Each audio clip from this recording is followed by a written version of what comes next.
There is a courtesy that, in the old tradition, could ruin you, not a dramatic ruination, not fire or flood, or the obvious catastrophe of the folktale villain.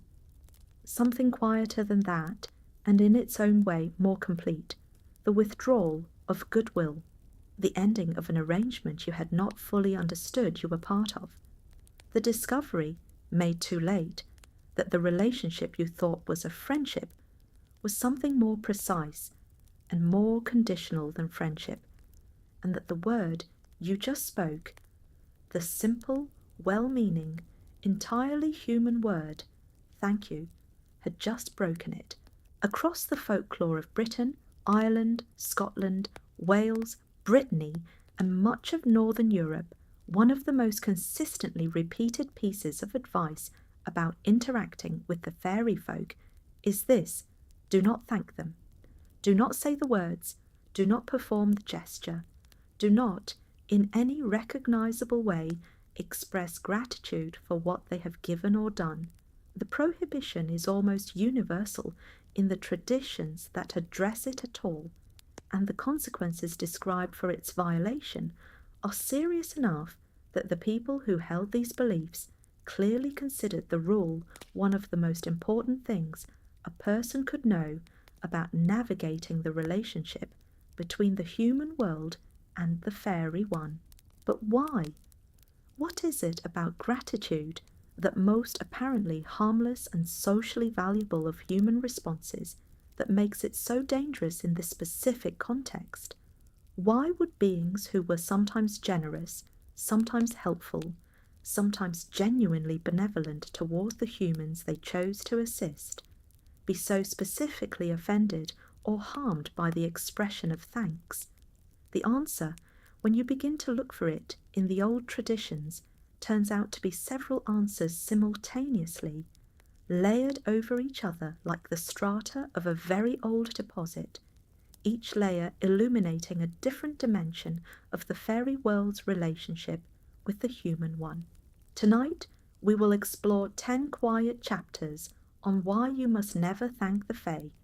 We will begin with the gift economy of the fairy world, the system of exchange that governed relationships between fairies and humans, which was not the system of exchange that governed human social life, and in which gratitude played a very different role from the one it plays in human interaction. We will look at the specific folklore accounts, the brownie who left when thanked, the household spirit who vanished at the first word of appreciation, the careful warning passed from parent to child across generations. We will examine what it meant in the old tradition to be in debt to a fairy, and why expressing gratitude was understood as creating exactly that debt. We will consider the pride and the particular self-understanding of the fairy folk, for whom gratitude from a human implied a condescension they found intolerable. We will look at the names and the words, the power that certain words had in the fairy world, and why thank you was among the most magically potent of them. We will trace the prohibition into its mythological roots, into the ancient understanding of gift and obligation that underlies it. We will visit the cautionary tales, the stories of what happened to the people who forgot, or who did not know, or who simply could not help themselves. We will consider the related prohibitions, the things you must also not say, the courtesies that were equally dangerous, the whole system of fairy etiquette that surrounded the rule about thanks. We will ask what the prohibition reveals about the nature of the fairy folk themselves, what it tells us about how they understood themselves and their relationship with humans. And finally, we will sit with what endures of this belief in the folk tradition, in the literature, in the surprising persistence of the rule in contemporary fairy tale and fantasy. Before we begin, if these slow journeys through the stranger corners of folklore bring you rest, I hope you will consider subscribing to the channel. And if the world of fairy lore and the mystical cottagecore life speaks to you, our curated collection of nature-inspired shirts is linked in the description below. Now settle in. We are going to talk about gratitude and about why, in certain very specific circumstances, it was the most dangerous thing you could express. To understand why you must never thank the fae, you must first understand how they give. The fairy world in the old traditions operated on a system of exchange that was different in important ways from the system of exchange that governed ordinary human social life. It was not commerce. There was no straightforward buying and selling, no agreed price paid at the moment of transaction, no clean separation between what was given and what was received. But it was not charity either. The fairy folk did not give without expectation, did not help without keeping account, did not bestow gifts that carried no weight beyond the moment of their giving. The system was something older and stranger than either commerce or charity. It was the gift economy, the system of reciprocal obligation that anthropologists have documented in cultures across the world, and that underlies much of what the folklore of the fairy world describes. In a gift economy, the gift is not a transfer of ownership that ends the relationship between giver and receiver. It is the creation of a relationship, a bond, an obligation, a connection that persists and that carries expectations on both sides. The person who receives a gift in a gift economy does not simply own what they have received. They are in a relationship with the person who gave it, a relationship that will require some form of return.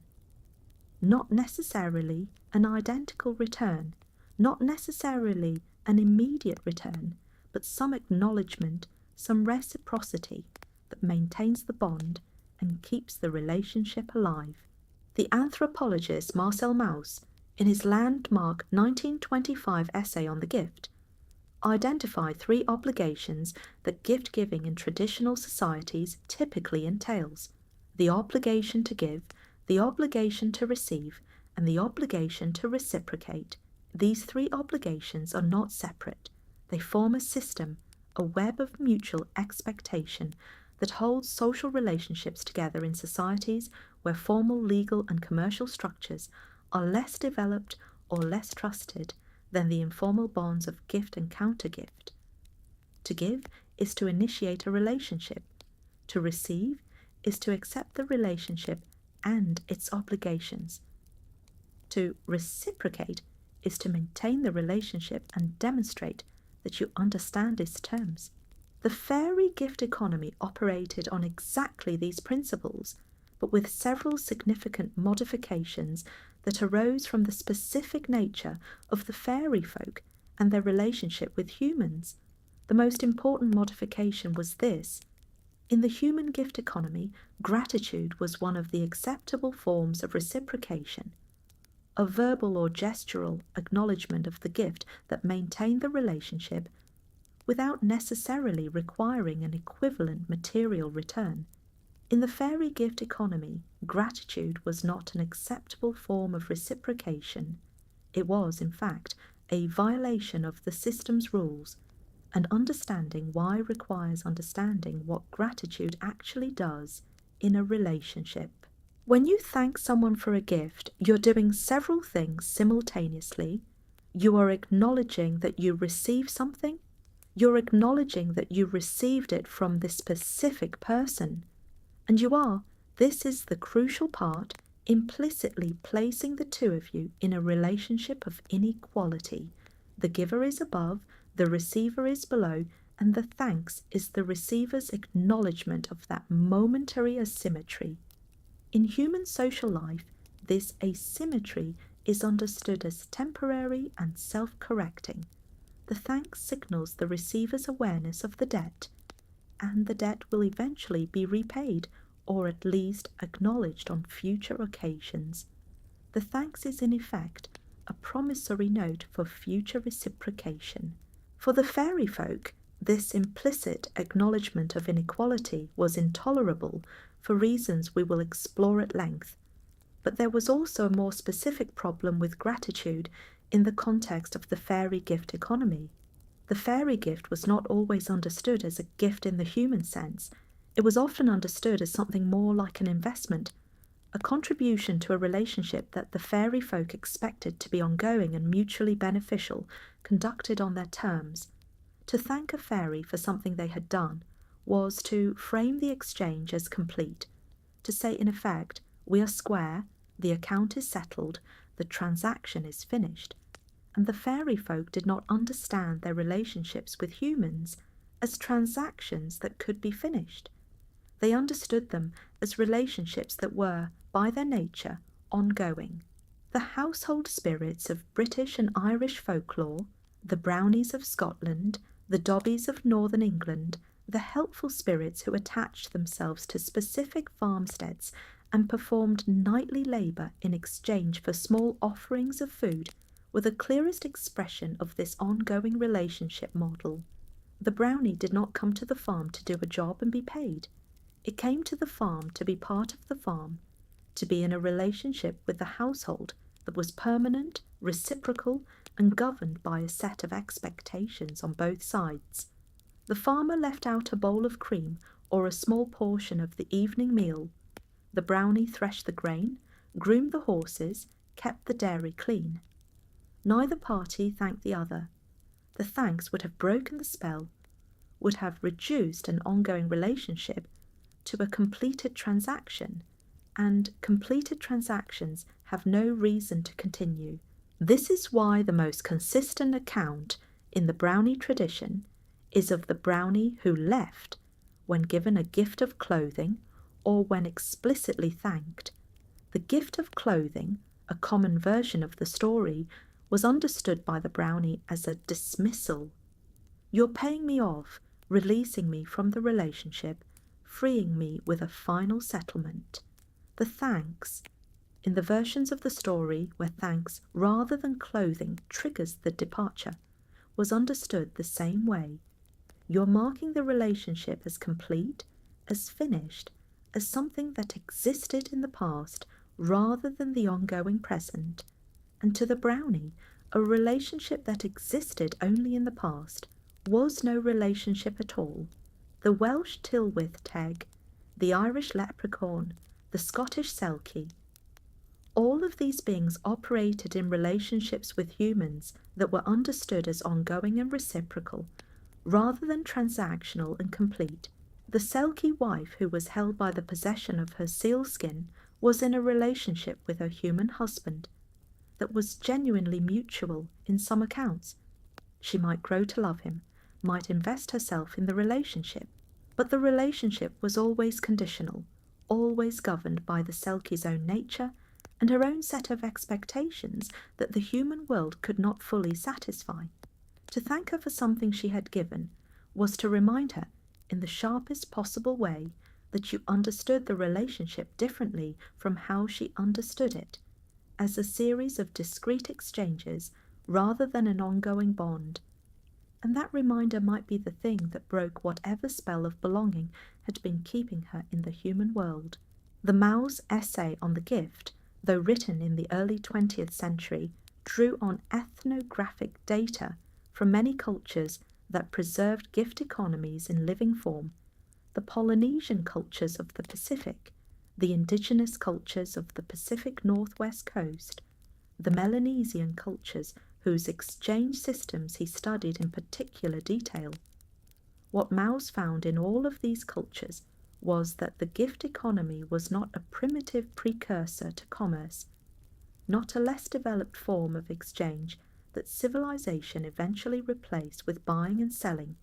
It was a different thing entirely, a system designed to create and maintain social bonds rather than to transfer ownership efficiently.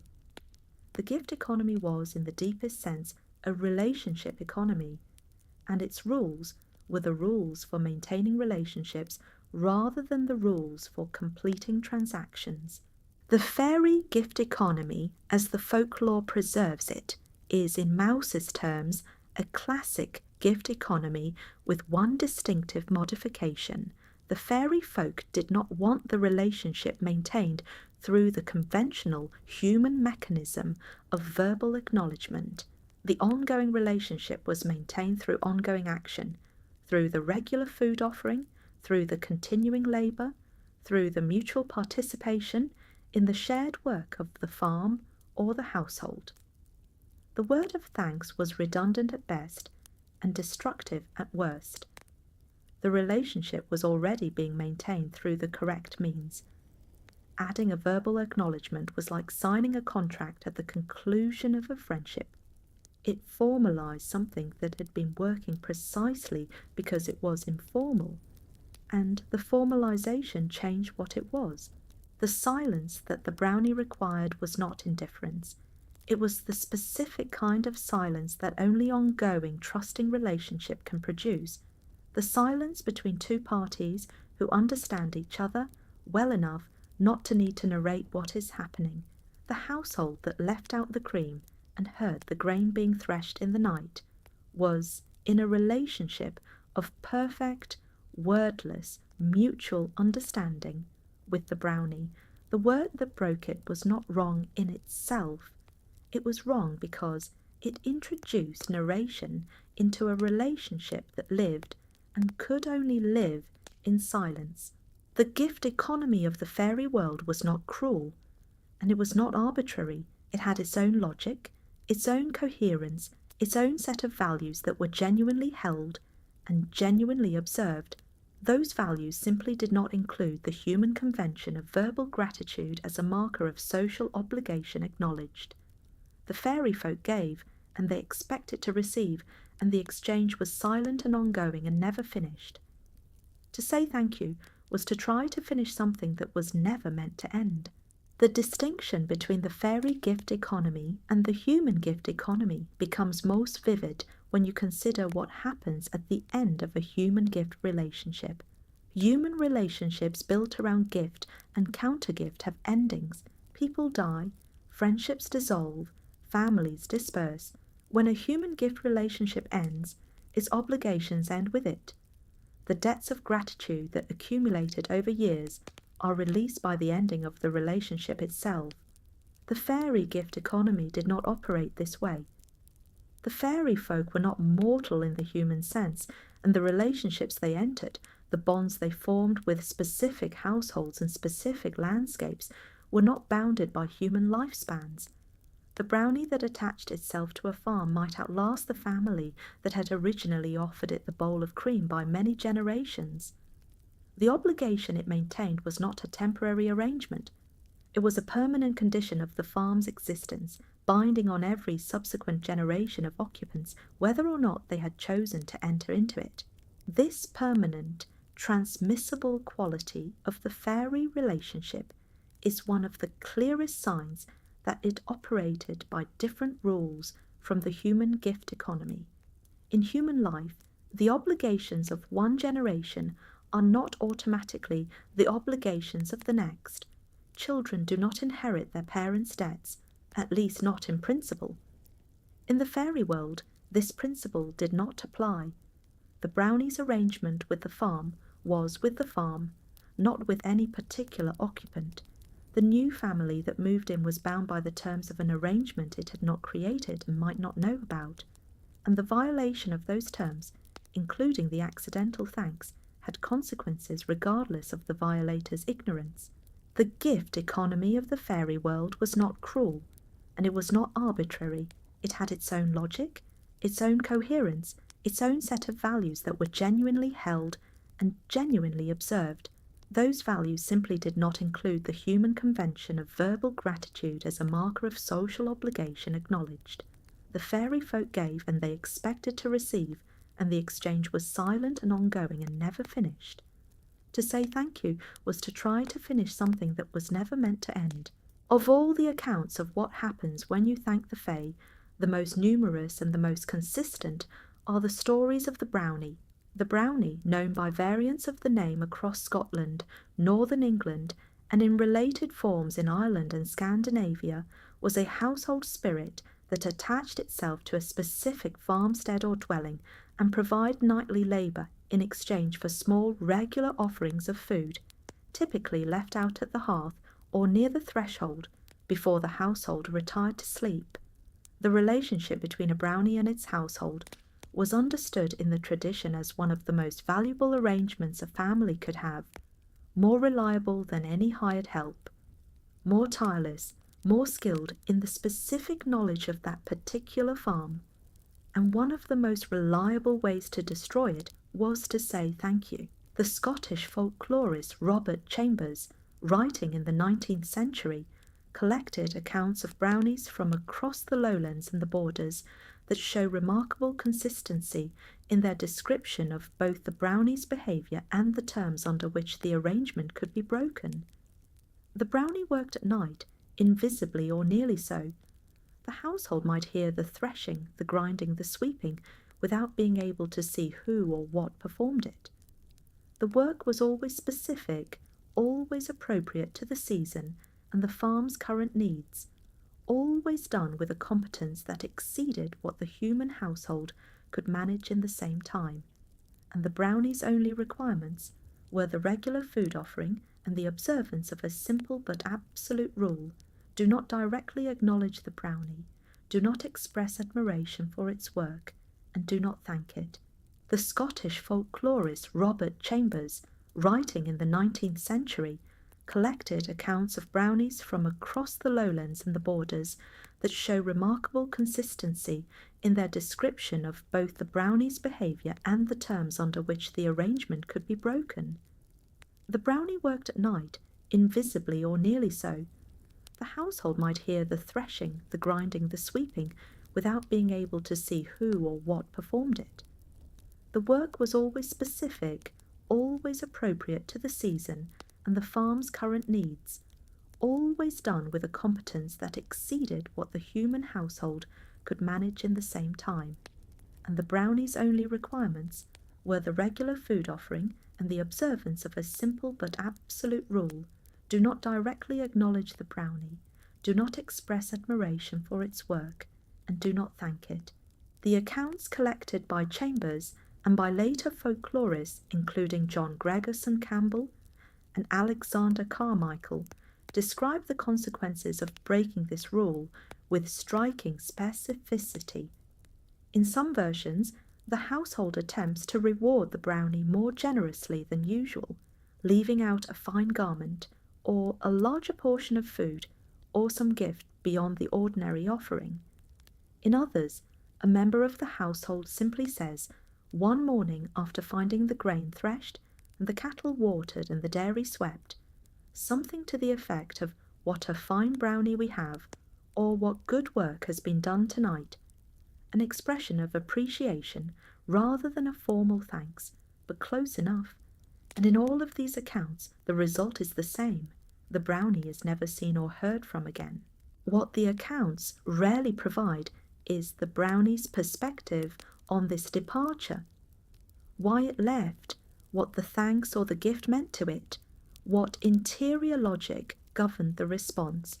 The tradition preserved the behaviour without always preserving the reasoning, but the reasoning can be reconstructed from the broader framework of fairy belief, and when it is, the brownie's departure makes a particular kind of sense. The brownie understood itself as a member of the household, not a servant, not an employee, not an entity that had been hired to perform a function, but a spirit that had chosen to attach itself to this specific place and these specific people, and to participate in the ongoing work of the farm as a genuine participant rather than as hired help. The food left at the hearth was not payment. It was the household's contribution to the shared life of the farm, one party's offering in a relationship of mutual contribution. The brownie's nightly work was not a service rendered in exchange for that food. It was its own contribution to the same shared life. To thank the brownie, to say in effect, "You have done something for me and I am grateful," was to reframe this relationship entirely. It turned the brownie from a participant into a servant. It turned the ongoing mutual arrangement into a series of discrete services rendered and acknowledged. It placed the brownie outside the household in the position of someone who came to the farm to help, rather than someone who was of the farm, and the brownie Understanding this reframing with absolute clarity, responded to it absolutely. If you see me as something other than what I am, then I cannot be what I am here, and it left. The accounts of what happened to households after the brownie left are consistent in their picture of loss. The work that had been done invisibly now had to be done by human hands. The grain took longer to thresh, the cattle were not watered as efficiently, the dairy accumulated the ordinary problems of any dairy run without supernatural assistance. The household was not ruined, the brownie's departure was not a curse or a punishment in the conventional sense. It was simply the end of an arrangement that the household had enjoyed without fully understanding, and the loss of what had been taken for granted. The parallel tradition in Ireland, the fear gorta, the hungry grass, the various domestic spirits of the Irish countryside, shares this essential character with the Scottish brownie. The Irish tradition is somewhat more complex in its account of what spirits attach themselves to households and what they expected in return, but the rule against explicit thanks is consistent. The spirit worked, the household offered. Neither party named what was happening, because naming it would change it, and changing it would end it.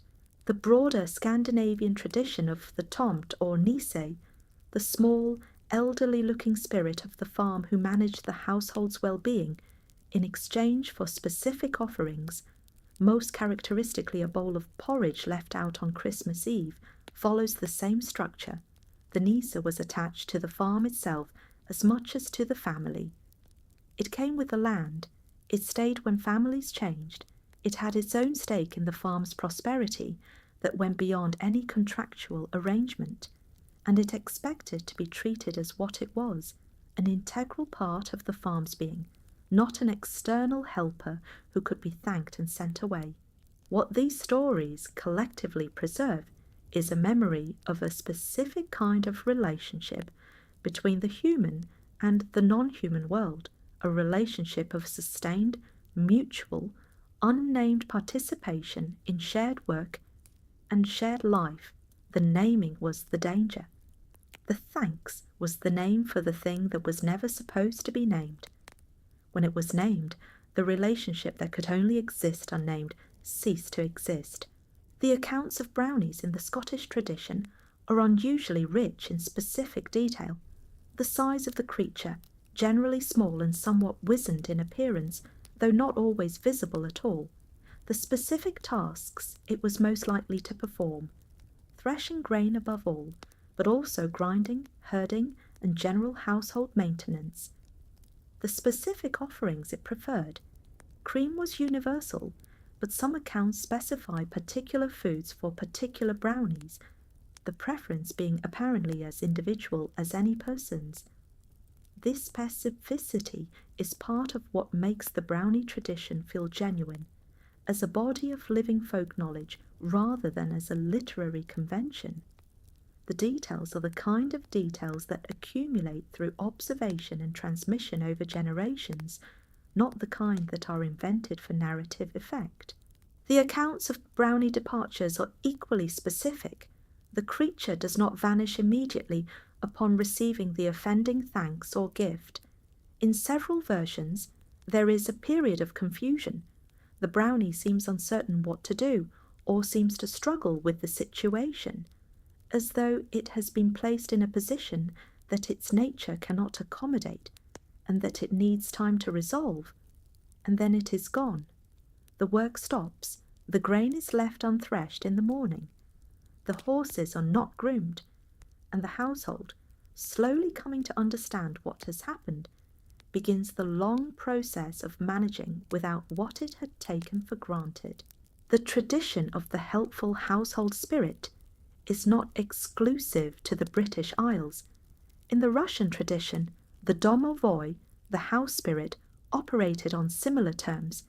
It attached itself to a specific household, it performed helpful work, and it expected specific offerings in return. The domovoi was, like the brownie, not to be directly addressed or explicitly thanked. The offering was left in silence, the work was received in silence, The relationship was maintained in the same silence that had always characterized it. The universality of this pattern across widely separated cultures suggests that it encodes something genuinely true about the nature of ongoing, reciprocal, non-transactional relationships, that they exist in a register that explicit verbal acknowledgement disrupts rather than supports. The brownie's departure is not a punishment, it is a truth revealed. The relationship could only exist in a particular kind of silence, and the silence, once broken, could not be restored. The regional variation in brownie law across Scotland is itself instructive. The border brownies were generally considered more volatile than the Highland ones, quicker to take offence, more likely to transform from helpers to nuisances at the least provocation. The Highland brownies were sometimes described as more reserved, less demonstrative, more purely focused on the work. The Orkney and Shetland traditions had their own version, the trow, which overlapped with brownie characteristics but had its own particular texture. The diversity within the tradition suggests genuine accumulated local knowledge, observations of specific beings in specific places shaped by generations of interaction with presences that were themselves local, specific, and individual. The brownie of one farm was not identical to the brownie of another, in the same way that the character of any long-resident inhabitant of a specific place is shaped by that place. The moments in the brownie tradition when the spirit reveals itself visually, when a household member accidentally sees the creature at work, are consistently described as awkward or dangerous. The brownie did not want to be seen. Its work was to be invisible, and visibility was a disruption of the working arrangement as fundamental as an explicit thanks. The household member who caught a glimpse of the brownie at work was advised to look away immediately, to pretend they had not seen, to return to bed and say nothing about what they had observed. The observation itself was not the violation. The acknowledgement of the observation was. This is the same structure as the prohibition on thanks. The thing done was permitted. Naming the thing done was the violation. The Scandinavian Nisse or Tomt tradition adds an instructive detail that the Scottish brownie tradition sometimes lacks, the precise consequence of giving the Nisse a gift of gratitude that exceeds the expected offering. Several Nordic accounts describe a Nisse that, upon receiving an especially generous gift, a fine new coat, a particularly lavish Christmas bowl of porridge, felt its arrangement with the farm was complete. The gift had been so perfect that there was nothing left to add, and having nothing left to add, it left. The lesson encoded here is the same lesson encoded in the brownie's response to a spoken thanks. Completeness ends arrangements. The relationship required the ongoing incompleteness of an arrangement never fully settled in order to continue. The brownie's departure is not a punishment, it is a truth revealed. The relationship could only exist in a particular kind of silence, and the silence, once broken, could not be restored. In the faerie world of the old tradition, words were not merely sounds that communicated information. They were acts, they created conditions. They changed the nature of relationships, and certain words, spoken in certain contexts, created obligations that could not be undone, bonds between speaker and hearer that persisted whether or not either party had intended them. Thank you is one of these words. It is, in the faerie tradition, not simply an expression of sentiment. It is a declaration of indebtedness, a statement that the speaker owes something to the person addressed, and an implicit invitation to the addressed party to call in that debt whenever they choose. In human social interaction, this is generally a comfortable arrangement. The debt is typically small and informal. The calling in of it is typically gentle and mutual, and the whole system operates within a framework of human social norms that limits how aggressively any party can collect on what they are owed. In the faerie world, these limiting norms do not apply. The debt that thanks creates is a real debt, and the fairy folk were perfectly capable of collecting on it in ways that the human speaker had not anticipated. This understanding of the binding power of thanks connects to a broader principle in fairy belief about the power of declared obligation. To say I owe you was to create an obligation. To say I am grateful was to create an obligation. Even to say you have my thanks was to create an obligation, one that the fairy recipient of the thanks could hold and use and collect upon at a time and in a manner of their choosing. The human who thanked a fairy had, in effect, signed a blank cheque. The amount would be filled in later. The tradition is specific about the mechanism by which this worked. The fairy folk were understood to have a particular relationship with spoken declarations, a sensitivity to the legal and binding force of words that exceeded anything the human world possessed. This is consistent with the broader picture of fairy interaction with language that the folklore preserves. Fairies could not lie in certain specific ways, were bound by certain specific kinds of promise, and were capable of holding humans to obligations that the humans had created through careless speech without understanding what they were doing. The human who thanked a fairy had made a promise. The promise was real. The fairy knew it was real, even if the human had not intended it as one. The Irish tradition is particularly rich in accounts of the consequences of inadvertent obligation created through careless speech with fairy beings. The phrase "I am in your debt," or any equivalent phrasing, was understood as literally true and literally binding in encounters with the Faerie. Several of the cautionary tales in the Irish tradition turn precisely on this point. The mortal who says something that sounds like a social pleasantry without understanding that in the fairy context it is a binding declaration, and who finds themselves bound to an obligation they had no intention of creating. The related prohibition on making promises to fairies, or on making statements that could be construed as promises, reinforces this understanding. The fairy world operated within a framework in which certain kinds of speech were performative rather than merely descriptive. They did not describe the world, they changed it. A promise made to a fairy changed the relationship between the promiser and the promised to, in a way that no subsequent change of mind could undo. A thanks offered to a fairy changed the relationship between the thanker and the thanked in an analogous way. It created an obligation that existed independently of the thanker's intentions or understanding.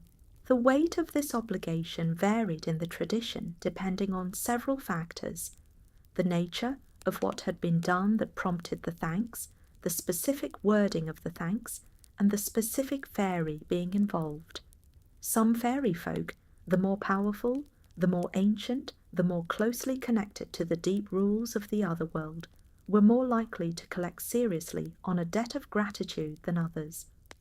The small domestic brownies and helpful spirits were more likely to simply leave when thanked, treating the thanks as a termination of the relationship rather than as an enforceable debt. The more powerful beings of the tradition, the lords and ladies of the cedar, the beings who governed specific territories or specific elemental forces, were more likely to remember the debt and to find ways of calling it in that the indebted mortal could not easily refuse. There is a practical dimension to this that the stories illustrate clearly. The mortal who thanks a powerful fairy being has given that being a legitimate claim on them, a claim that is recognized by the rules of the fairy world and that the fairy can enforce through those rules. What the claim consists of is not specified at the moment of thanks. It is determined later by the fairy in accordance with what the fairy decides it needs or wants. The human who has said thank you has agreed without knowing it to provide whatever is subsequently demanded, because the rules of the fairy world say that obligations created through binding speech are real, and real obligations must be honoured. This is not simple predation on the fairy's part. It is, from within the fairy world's own value system, entirely fair. The human created the obligation freely, with the word that creates obligations. The faerie is simply treating that word as what it actually is in the fairy world, a real promise with real consequences. The asymmetry arises not from fairy malice, but from human ignorance, the failure to understand that in crossing into a relationship with the fairy world, you have also crossed into the fairy world's system of obligation, and that system is not the same as the human one. The protection against this form of inadvertent debt creation is simple and consistent in the tradition. Do not say the words. Express nothing that can be construed as gratitude. If something has been given to you, receive it without comment. If something has been done for you, observe the result without acknowledgement. The rule is not difficult to state. It is in the moment of encounter. When something remarkable has been done, and the human impulse to express appreciation is strong and natural and deeply ingrained, very difficult to observe. The Irish legal tradition provides a particularly detailed account of how obligation worked in the context of relationships between humans and supernatural beings. The Brehon Laws, the comprehensive legal code that governed Irish society before the Norman conquest, included provisions for dealings with beings understood to be of the other world, and these provisions consistently treated the obligations created in such dealings as real and enforceable, not through human courts, obviously, but through the natural operation of the supernatural world's own justice systems. The person who violated an obligation created with a fairy being was a person who had created a kind of supernatural legal liability, one that the fairy world would resolve in its own time and in its own way. The concept of the unlucky word, the word that, once spoken, cannot be taken back, and that creates conditions in the world, appears across many traditions as a way of understanding how certain kinds of speech go beyond communication into creation. The inadvertent curse, the promise made in anger, the vow spoken in a moment of desperation, these were understood in the old traditions as genuinely creative speech acts, real in the world in a way that more ordinary speech was not. The thank you offered to a fairy being was exactly this kind of creative speech act.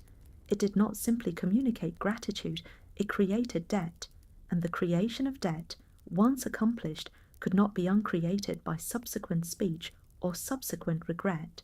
The people who understood this most clearly were the people who had been most careful to learn the rules of fairy interaction, the fairy doctors, the wise women, the people of knowledge in Celtic communities who maintained the tradition of how to navigate the boundary between the human world and the fairy one. For these people, the prohibition on thanks was not a superstition inherited from ancestors who did not know any better. It was a piece of hard-won practical knowledge about how a specific kind of relationship worked, maintained through generations of transmission, because the consequences of forgetting it were specific and serious and had been observed too many times to be dismissed. The tradition knew this. It knew that the prohibition ran against one of the most fundamental human social impulses, and it repeated the warning generation after generation, because the generations kept forgetting, and the forgetting kept having consequences. The Welsh tradition preserves a striking account of a community that attempted to formally negotiate the terms of a debt created by inadvertent thanks, to approach the fairy world directly and ask for the obligation to be defined and set at a manageable level. The attempt failed, not because the fairies refused to negotiate, but because the negotiation itself required the use of words that created further obligations, compounding the original problem.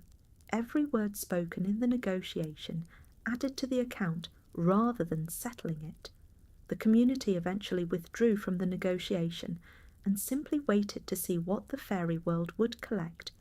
which proved to be less frightening than anticipated, but more enduring than expected. The story's lesson, as the tradition preserved it, was that the attempt to manage faerie obligation through direct verbal negotiation was almost always counterproductive. The obligations of the faerie world were not the kind that could be talked away. The connection between the prohibition on thanks and the broader category of verbal taboos in the Celtic tradition is worth noting.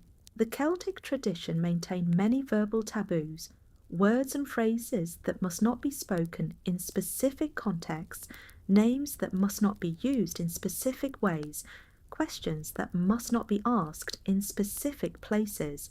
The prohibition on thanks was one of the more widely known of these taboos, but it was part of a broader understanding that language in the human world was a powerful tool, and that the same language, deployed in certain contexts, had consequences that ordinary human social conventions did not anticipate and could not mitigate. The protective silence that was the correct response to faerie gift and faerie service was not a passive or indifferent silence. It was an active and attentive one, the silence of someone who understood what was happening and who chose to let it happen without comment, because comment would change it.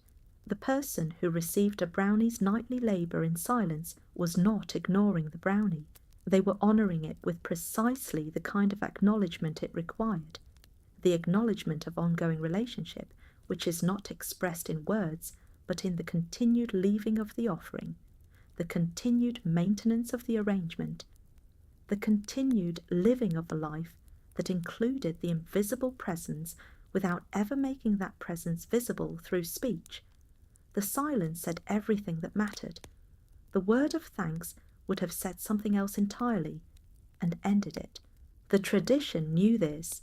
It knew that the prohibition ran against one of the most fundamental human social impulses, and it repeated the warning generation after generation, because the generations kept forgetting, and the forgetting kept having consequences. There is a quality in the faerie folk of the old tradition that is not quite pride in the human sense, but that resembles it closely enough to be described by that word, a deep, settled, apparently absolute sense of their own nature and their own worth, entirely independent of what any human thought or felt about them. The faerie folk, in the traditions of Britain and Ireland, did not help humans because they wanted to be appreciated. They did not assist because they sought recognition or because they needed the emotional satisfaction of a job well done and acknowledged. They helped when they helped, which was not always because of their own reasons, which were their own, and which did not require human understanding or human validation to be real. The brownie threshed the grain not to be thanked for threshing it. The helpful spirit guided the lost traveller not to be congratulated for the guidance. These things were done from within the faerie world's own value system, which included the doing of them without any need for the human world's response.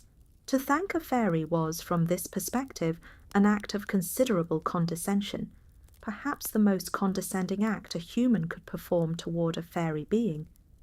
It implied that the faerie had done something that required the human's acknowledgement to be meaningful. It implied that the human's gratitude was something the faerie needed or wanted. It placed the human in the position of the evaluator, the one whose assessment of the faerie's action was being offered as though it had some value, as though the faerie cared what the human thought, as though the human's good opinion was something the faerie was working toward. In the faerie world view, none of this was true. The human's gratitude was not something the faerie needed.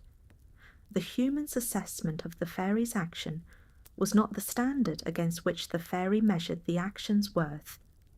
The faerie world had its own standards, its own measures of value that were entirely independent of human judgment, and that, from the faerie perspective, were considerably more reliable and more significant than anything a human might offer. To be thanked by a human was therefore to be offered something that you did not want, that implied a relationship of dependence that did not exist, and that required you to stand in a position, the position of the person whose goodness has been evaluated and found praiseworthy, that was fundamentally inconsistent with what you actually were. The accounts of fairy pride in the folklore are numerous and consistent. The fairies were, in the tradition, extraordinarily sensitive to any perceived slight, any action or word that implied a diminution of their status, their power, or their independence.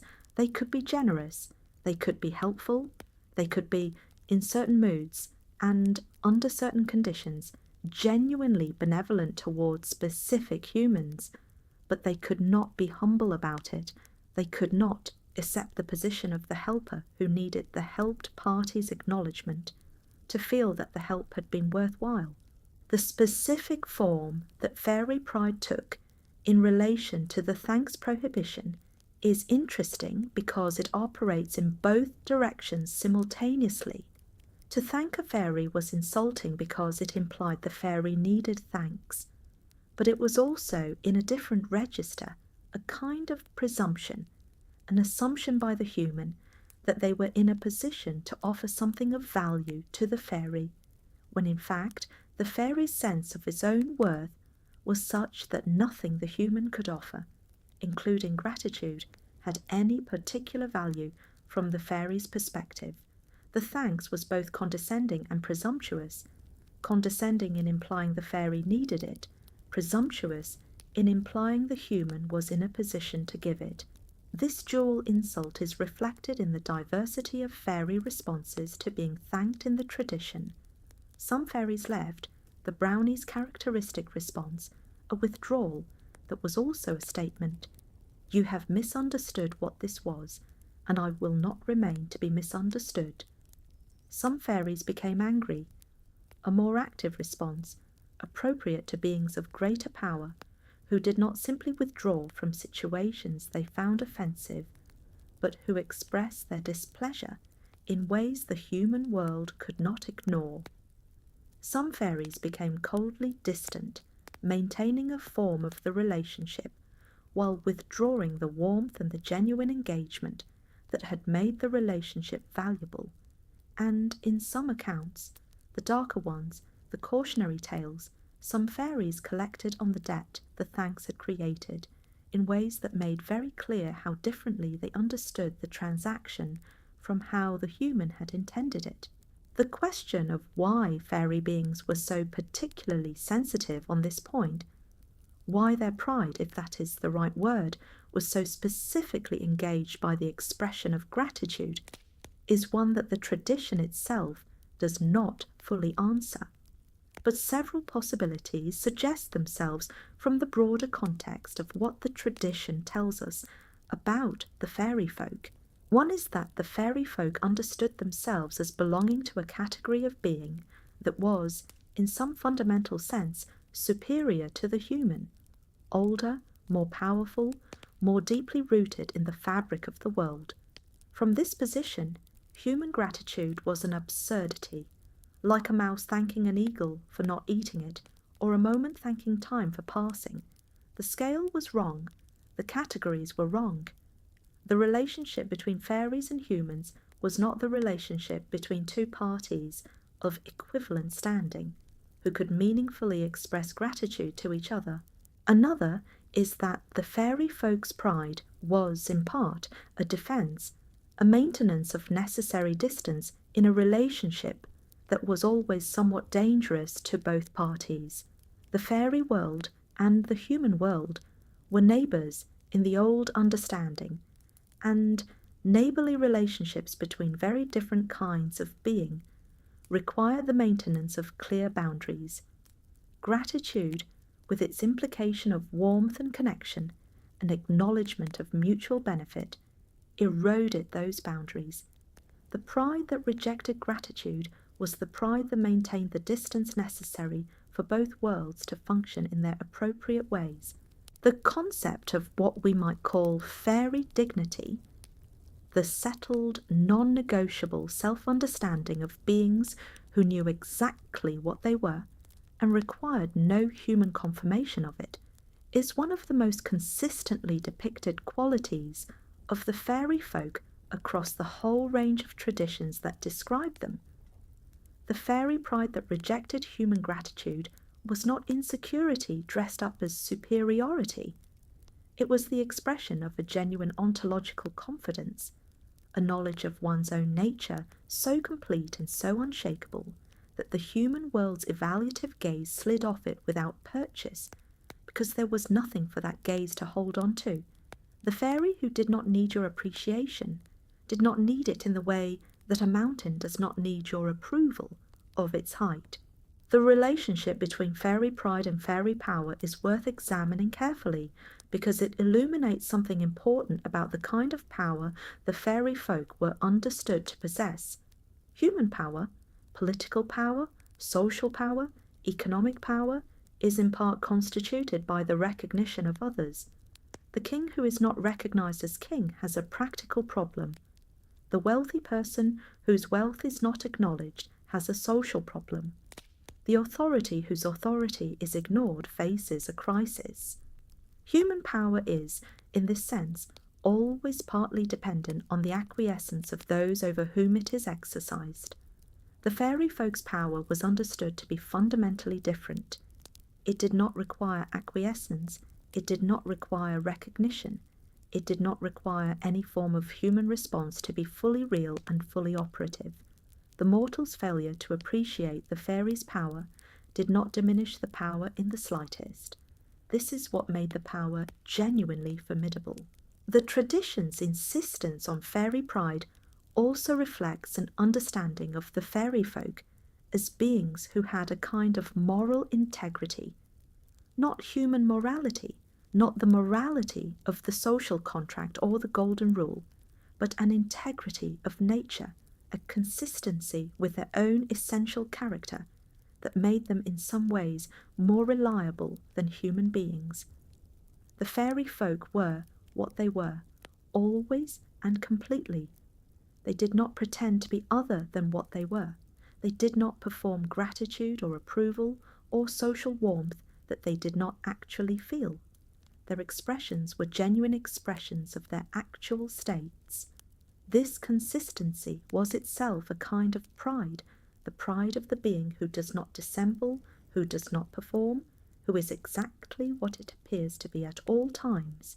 The fairy folk did not need your gratitude, they never had, and the tradition that preserved this fact was, in its way, a tribute to the genuine strangeness of the beings it described, beings whose self-understanding was so different from the human one that the most basic human social gesture was, for them, either an insult or a danger or both. The fairy folk's pride was not, in the tradition's picture of it, simple vanity, the pride of the being that needed to be admired. It was closer to what the philosophers call dignity, the sense of one's own intrinsic worth that exists independently of external acknowledgement and that cannot be diminished by external opinion. The human who attempted to diminish fairy dignity through condescension, through the implicit message that the fairy needed to be thanked, that the fairy's action required human acknowledgement to be complete, was attempting something that simply could not succeed. You cannot diminish what is intrinsically complete, but you can insult it by trying. And the fairy folk were not inclined to let insults pass without response.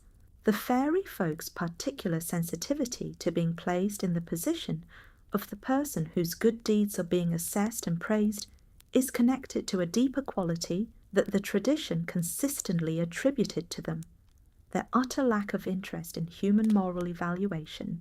The fairy folk did not help because it was good to help. They helped because of their own reasons, which were internal to their own nature and their own relationship with the specific place or person they were assisting. The human framework of moral evaluation, the framework in which actions are judged good or bad and praised or condemned accordingly, simply did not apply to them. To thank them was not just to insult their pride, it was to impose a framework of moral evaluation that they did not recognize and had no reason to accept. The thanks said, "I am judging your action, and I find it praiseworthy." The faeries' response, in leaving or in collecting the debt, said, "Your judgment of my action is not something I invited, required, or care about. The only thing your word has done is create an obligation, and I intend to honour that obligation on my own terms. The fairy folk did not need your gratitude. They never had, and the tradition that preserved this fact was, in its way, a tribute to the genuine strangeness of the beings it described, beings whose self-understanding was so different from the human one that the most basic human social gesture was, for them, either an insult or a danger or both. The fairy world, in the old tradition, was a world in which language operated at a different level of reality from the one it occupies in everyday human life. In ordinary human experience, words are representations. They point to things, they communicate information, they express states of mind. They are not the things themselves. The word fire is not hot, the word water does not get you wet.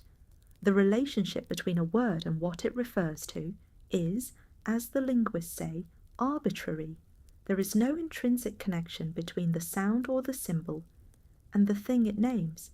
Words are tools for communication, powerful tools, but ultimately conventional ones, deriving their meaning from shared social agreement, rather than from any inherent quality of the words themselves.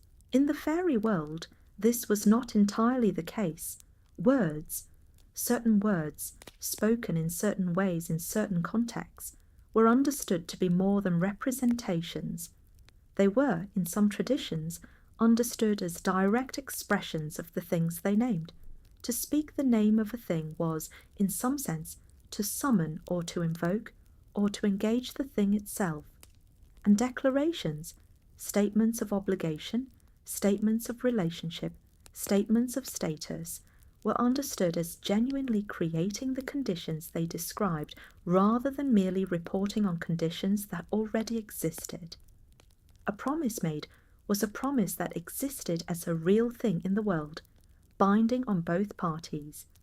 A name spoken was a name that could be used, that created a relationship between the speaker and the named, that had consequences beyond the moment of its utterance. Thank you, in this context, was not simply a social nicety. It was a declaration of relationship, a specific kind of relationship, characterized by the specific inequality of gratitude. To say thank you was to create in the world of fairy relationship the reality that it described, the relationship in which one party had done something significant for the other acknowledged it, and declared themselves grateful, and the first party now held a legitimate claim on the gratitude they had been offered. The word did not describe this relationship, it summoned it into being. The tradition's understanding of the magical potency of certain words is consistent with a broader picture of how language worked in the interface between the human world and the fairy one. Certain words gave power to the person who spoke them. Certain words gave power over the person who spoke them. Certain words bound, certain words freed, and the skilled person, the person who had been properly taught how to navigate the fairy world, knew which words to use and which to avoid, not because the words were arbitrary symbols that meant different things in different contexts, but because the words themselves carried their consequences with them wherever they were spoken. The prohibition on names is a related expression of this same principle. In many fairy traditions, knowing the name of a fairy being gave you power over it. The name was, in some sense, the being's essence made accessible through speech, and to possess the name was to possess a key to the being's nature. This is the principle behind the Rumpelstiltskin story. The creature's power over the queen depends on her not knowing its name. Once she knows it and speaks it, the power relationship reverses entirely. The same principle operated in reverse when it came to human names in the fairy world. To give your name to a fairy was to give the fairy a degree of power over you, which is why the folklore is full of warnings about not giving your name to beings of uncertain nature encountered at certain times and places.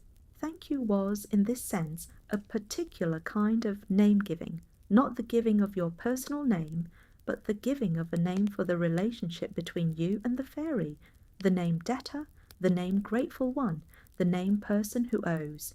By speaking the word that named the relationship, you created the relationship in its most binding form, complete with all the obligations that the relationship entailed.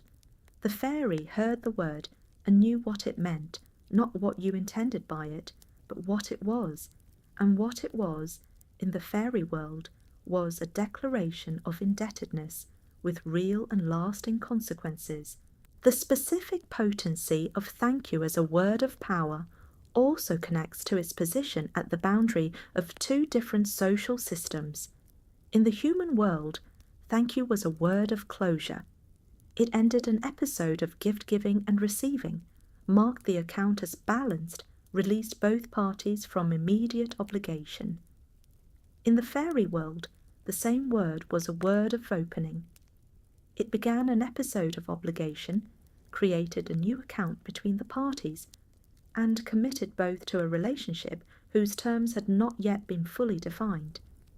The same word, crossing the boundary between the two worlds, meant exactly the opposite in each, and the human who did not know this was navigating the fairy world with a word that meant the wrong thing, creating consequences they could not anticipate in a system whose rules they did not understand. The people who held these beliefs were not naive about language. They were people who had spent generations thinking carefully about how words worked in the specific context of fairy interaction, and who had developed a body of knowledge about which words were safe and which were not, which social conventions of the human world translated safely into the fairy world, and which transformed into something entirely different when they crossed the boundary. The prohibition on thanks was part of this body of knowledge, a specific hard-won piece of linguistic wisdom about the power of a particular word in a particular context. To understand why you must never thank the Fae, you need to understand that thank you is, in the fairy world, a spell, not a metaphorical spell, not a spell in the sense of something charming or enchanting or pleasantly evocative, a spell, in the old sense, a word that does something, a word whose utterance changes the world, a word that creates obligations and relationships and debts that persist long after the word has ceased to vibrate in the air. The Irish tradition of the Paiseog, the charm, the spoken formula that had real power in the world, is a practical expression of the broader understanding of language as action in the fairy context. The Paiseog was a word or phrase that, spoken in the right context by someone with the right kind of knowledge, created conditions in the world. A blessing on a field, a curse on a neighbour's cattle, a protective formula over a threshold. The Paiseog worked not because of the speaker's magical ability in any personal sense, but because of the power inherent in certain words when spoken in certain contexts. The language itself was the mechanism. The speaker was the conduit. In this understanding, the prohibition on thanking the Fae was a prohibition on a specific Paiseog, a charm that created indebtedness that bound the speaker to the one they addressed in a relationship of obligation. The charm was inadvertent, spoken by people who had no idea they were speaking a charm, but the inadvertence did not diminish the charm's effect. The word was the mechanism. The speaker's intention was irrelevant.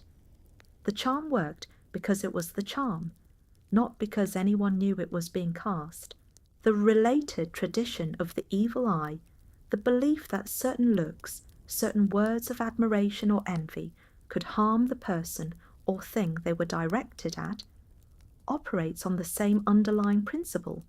The admiring word, the exclamation of how beautiful or how healthy or how fortunate something was could harm the thing admired, because the word created a connection between the speaker and the spoken of that the speaker had not intended, and that left the spoken of vulnerable in ways they had not been before the word was spoken.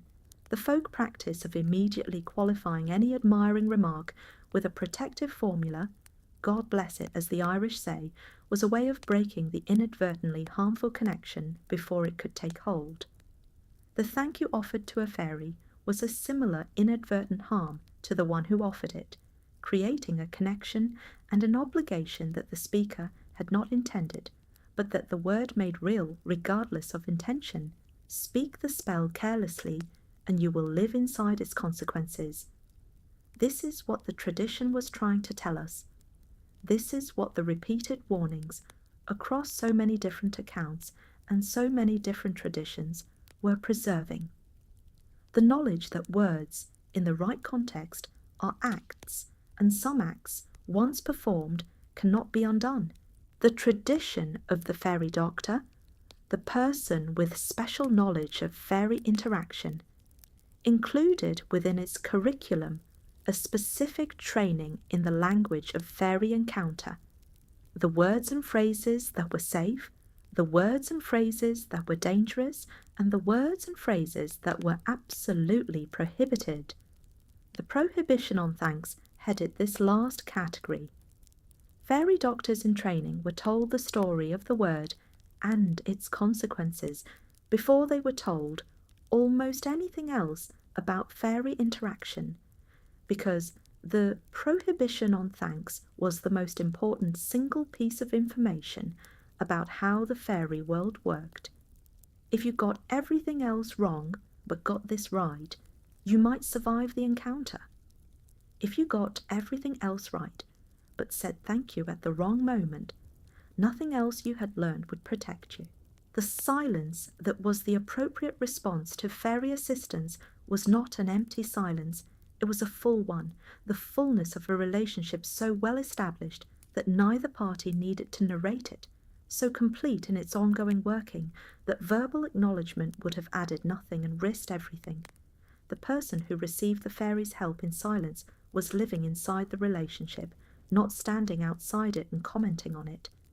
And living inside the relationship, fully, quietly, without the distancing gesture of thanks, was the only way the relationship could continue to be what it was. The tradition understood this with a precision that is, when you look at it closely, genuinely wise. Some things can only exist unnamed. Name them, and you have already begun to lose them.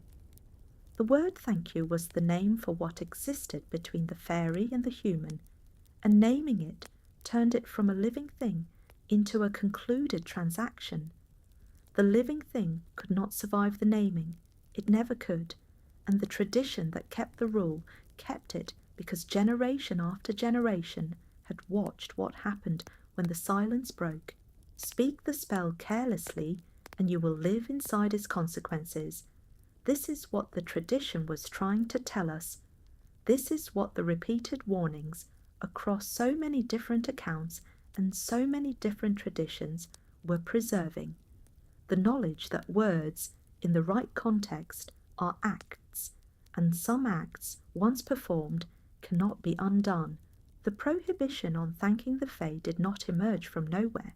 It grew from a very old system of thought about the nature of gift and obligation, a system that predates the specific fairy beliefs in which it found its most familiar expression, and that appears, in one form or another, in the mythological traditions of cultures across the ancient world. The Irish concept of the geas, sometimes anglicised as gaze or geasa in the plural, is one of the clearest expressions of this ancient grammar of obligation in the Celtic tradition. A geas was a binding prohibition or compulsion placed on a specific person, typically by a being of supernatural power, that could not be broken without serious consequences. The geas was not a law in the human legal sense. It was not enforceable by any human institution. It was a binding in the fabric of reality itself, a condition placed on a person's existence that operated through the deep mechanics of the supernatural world rather than through human enforcement mechanisms. The Gias is directly relevant to the prohibition on thanking the Fae because the expression of thanks could, in certain contexts, create a condition analogous to a Gias on the person who offered it. The thanks created an obligation, a binding condition on the thanker's future behaviour that operated in exactly the same way as a Geas. It could not be simply decided away. It could not be forgotten into non-existence. It persisted in the structure of the relationship between the thanker and the thanked until it was satisfied, or until the being to whom it was owed chose to release the thanker from it. The fairy folk's specific sensitivity to gratitude was therefore not arbitrary. It was grounded in their deep knowledge of how the binding mechanics of the supernatural world worked, mechanics that human beings were much less familiar with, and that human social conventions were not designed to navigate. The Norse concept of weird, the web of fate and obligation that connected all beings and all events, that made certain outcomes inevitable because of obligations and connections accumulated in the past, provides another mythological frame for understanding the prohibition. In the Norse understanding, every action created obligation, every gift created counter-obligation, and the failure to honour those obligations disrupted the world in ways that had consequences extending far beyond the immediate parties. To thank a being of supernatural power was to create an obligation that was woven into the weird itself, a thread of indebtedness that would eventually be pulled taut by the being to whom it was owed, and that the human debtor would find it impossible to cut. The Greek tradition of xenia, the sacred law of hospitality that governed relationships between hosts and guests and between mortals and gods, is another expression of the ancient grammar of obligation. Under xenia, gifts given by gods to mortals created real obligations on the mortals. They were expected to use the divine gift appropriately, to honour its source, to live in a manner consistent with having been favoured by a divine being. The failure to honour these obligations was hubris, the overstepping of proper human limits, and hubris was punished by the gods with a consistency and a severity that made the obligation feel very real indeed. The mortal who thanked a god for a gift without understanding the obligation that the thanks created was the mortal on the way to hubris. What these mythological systems share is an understanding of obligation as a real force in the world, not merely a social convention, but a structural feature of reality that had genuine consequences for those who ignored or violated it. The prohibition on thanking the Fae was, in this frame, not a piece of arbitrary folk superstition. It was a practical application of an extremely old and extremely consistent understanding of how obligation worked when it crossed the boundary between the human world and the supernatural one. The Arthurian tradition, which drew so heavily on Celtic mythological material, preserves several explicit examples of the kind of binding obligation that could be created through careless or uninformed speech in encounters with beings of the other world. The knight who makes a rash promise to a supernatural figure and then discovers that the promise is irrevocable, who is bound to honour it regardless of the consequences to himself and those he loves. This figure appears repeatedly in the tradition precisely because the situation it describes was understood as genuinely likely for anyone who moved through the world without understanding how the obligations worked. Sir Gawain and the Green Knight, one of the most psychologically sophisticated of the Arthurian narratives, is at its core a story about exactly this kind of obligation. The Green Knight's proposal that any knight may strike him with an axe, if that knight will receive a return blow a year hence, is a test of obligation. Gawain strikes, the Green Knight survives because he is supernatural, and Gawain must now honour the return blow because the obligation is real, binding, and cannot be walked away from. The returning blow that awaits Gawain is, in structure, exactly like the calling of a debt of gratitude, something created through a moment of interaction with a supernatural being, honoured not because Gawain understands the full consequences, but because the obligation exists independently of his understanding.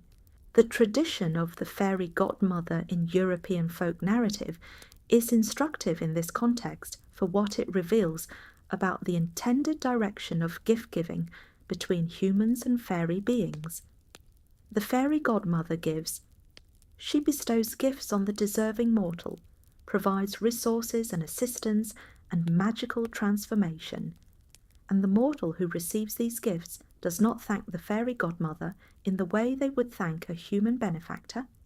They accept the gifts, they use them well, and they honour the terms of the gift, the conditions attached, the midnight deadlines, the prohibitions that come with the assistance. The honouring of the terms is the appropriate response to the fairy gift, not the expression of gratitude. The relationship is maintained through proper behaviour, not through verbal acknowledgement. The prohibition on thanking the Fae was, in the deepest mythological frame, a preservation of the proper order of things, the maintenance of the appropriate relationship between beings of different natures and different kinds of power. Gratitude disrupted this order by placing the human in a specific relationship with the fairy that the ancient grammar of obligation did not support. The human who thanked a fairy was not simply being rude, they were misunderstanding the structure of the universe they were operating in. And the universe had a way of correcting misunderstandings of that kind. The specific mechanism by which obligation was created in the ancient gift economy is illuminated by the anthropological concept of the how, the Maori word that Maus used to describe the spirit of the gift, the quality that made the gift different from a simple object transferred between parties. The how was the living connection between the gift and its original owner, a connection that persisted after the gift was given and that obligated the receiver to eventually return something to the giver. The gift carried its obligation with it, invisibly attached, persisting regardless of whether the receiver was aware of it. The fairy gift had the same property. It carried its obligation with it, and the thanks that the human offered, by naming the obligation, activated it rather than dissolving it. The how was confirmed by the thanks. The connection was tightened, not released. The Norse concept of gift obligation also expressed itself through the practice of gift-giving between humans and the divine, and the literary record of this practice in the sagas and the Eddas preserves several accounts of the consequences of improper reciprocation with divine beings. The mortal who received a divine gift and failed to reciprocate appropriately, who did not offer the correct countergift, who did not behave in the manner that the gift implicitly required, was a mortal in trouble. The obligation was real, and the divine world's method of enforcing it was effective and often severe. The fairy world's enforcement of the obligation, created by a word of thanks, operated on the same principle. The obligation was real, the enforcement was effective, and the mortal who did not understand what they had agreed to was in exactly the same position as the mortal who had agreed to an unfavourable contract without reading the terms. The tradition of the fairy godmother in European folk narrative is instructive in this context for what it reveals about the intended direction of gift-giving between humans and fairy beings. The fairy godmother she bestows gifts on the deserving mortal, provides resources and assistance and magical transformation, and the mortal who receives these gifts does not thank the fairy godmother in the way they would thank a human benefactor. They accept the gifts, they use them well, and they honour the terms of the gift, the conditions attached, the midnight deadlines, the prohibitions that come with the assistance. The honouring of the terms is the appropriate response to the fairy gift, not the expression of gratitude. The relationship is maintained through proper behaviour, not through verbal acknowledgement. The mythological roots of the prohibition on thanks are, finally, the roots of a very old wisdom about the difference between what we think we are doing and what we are actually doing when we cross the boundary between our world and the other one. The role of the obligation in maintaining the cosmic order, in keeping the relationship between different kinds of being in its proper configuration, is one of the deepest mythological themes in the Celtic tradition. The obligation that connected humans and fairy beings was not merely a social convention, it was a structural feature of the relationship between the two worlds, part of what kept the boundary between the meaningful and traversable. The obligation created by a fairy gift, the obligation to receive correctly, to reciprocate appropriately, and above all, not to misname the relationship through the wrong kind of verbal acknowledgement, was a thread in the fabric that held the two worlds in their proper relationship to each other. To break the obligation through a careless thank you was to damage that fabric in ways that the tradition understood as genuinely consequential for both parties.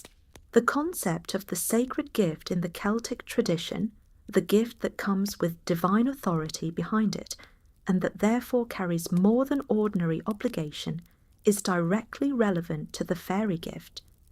The gift of a fairy being was not a commercial transaction or even a social pleasantry.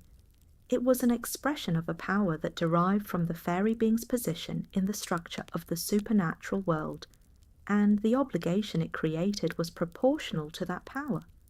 To thank a fairy of great power for a great gift was to create an obligation of corresponding magnitude, an obligation that the fairy world took seriously in proportion to the power of the being involved. The thank you was not more or less dangerous depending on the human sincerity. It was more or less dangerous depending on the power of the being it was offered to. The correction was rarely cruel. It was simply exact. You created an obligation through your word. The obligation was called in. You misunderstood the nature of the relationship. The relationship revealed its actual nature. You tried to frame the encounter as one between equals who could exchange gratitude. The encounter showed you what it actually was. The mythological roots of the prohibition on thanks are finally the roots of a very old wisdom about the difference between what we think we are doing and what we are actually doing when we cross the boundary between our world and the other one. The tradition did not simply state the rule and expect compliance, it told stories. The stories were the delivery mechanism, the vehicle through which the rule was transmitted from generation to generation in a form that could be remembered and felt rather than simply known. A rule stated boldly is easy to forget. A story that shows you what the rule was protecting against, that puts a face and a name and a specific set of consequences to the abstract prohibition, is much harder to forget. The people who maintained the tradition of not thanking the fae maintained it partly through stories of what happened to the people who did. The most common category of cautionary tale is the one we have already touched upon in the context of the brownie, the story of the household that lost its spirit helper through a careless expression of appreciation.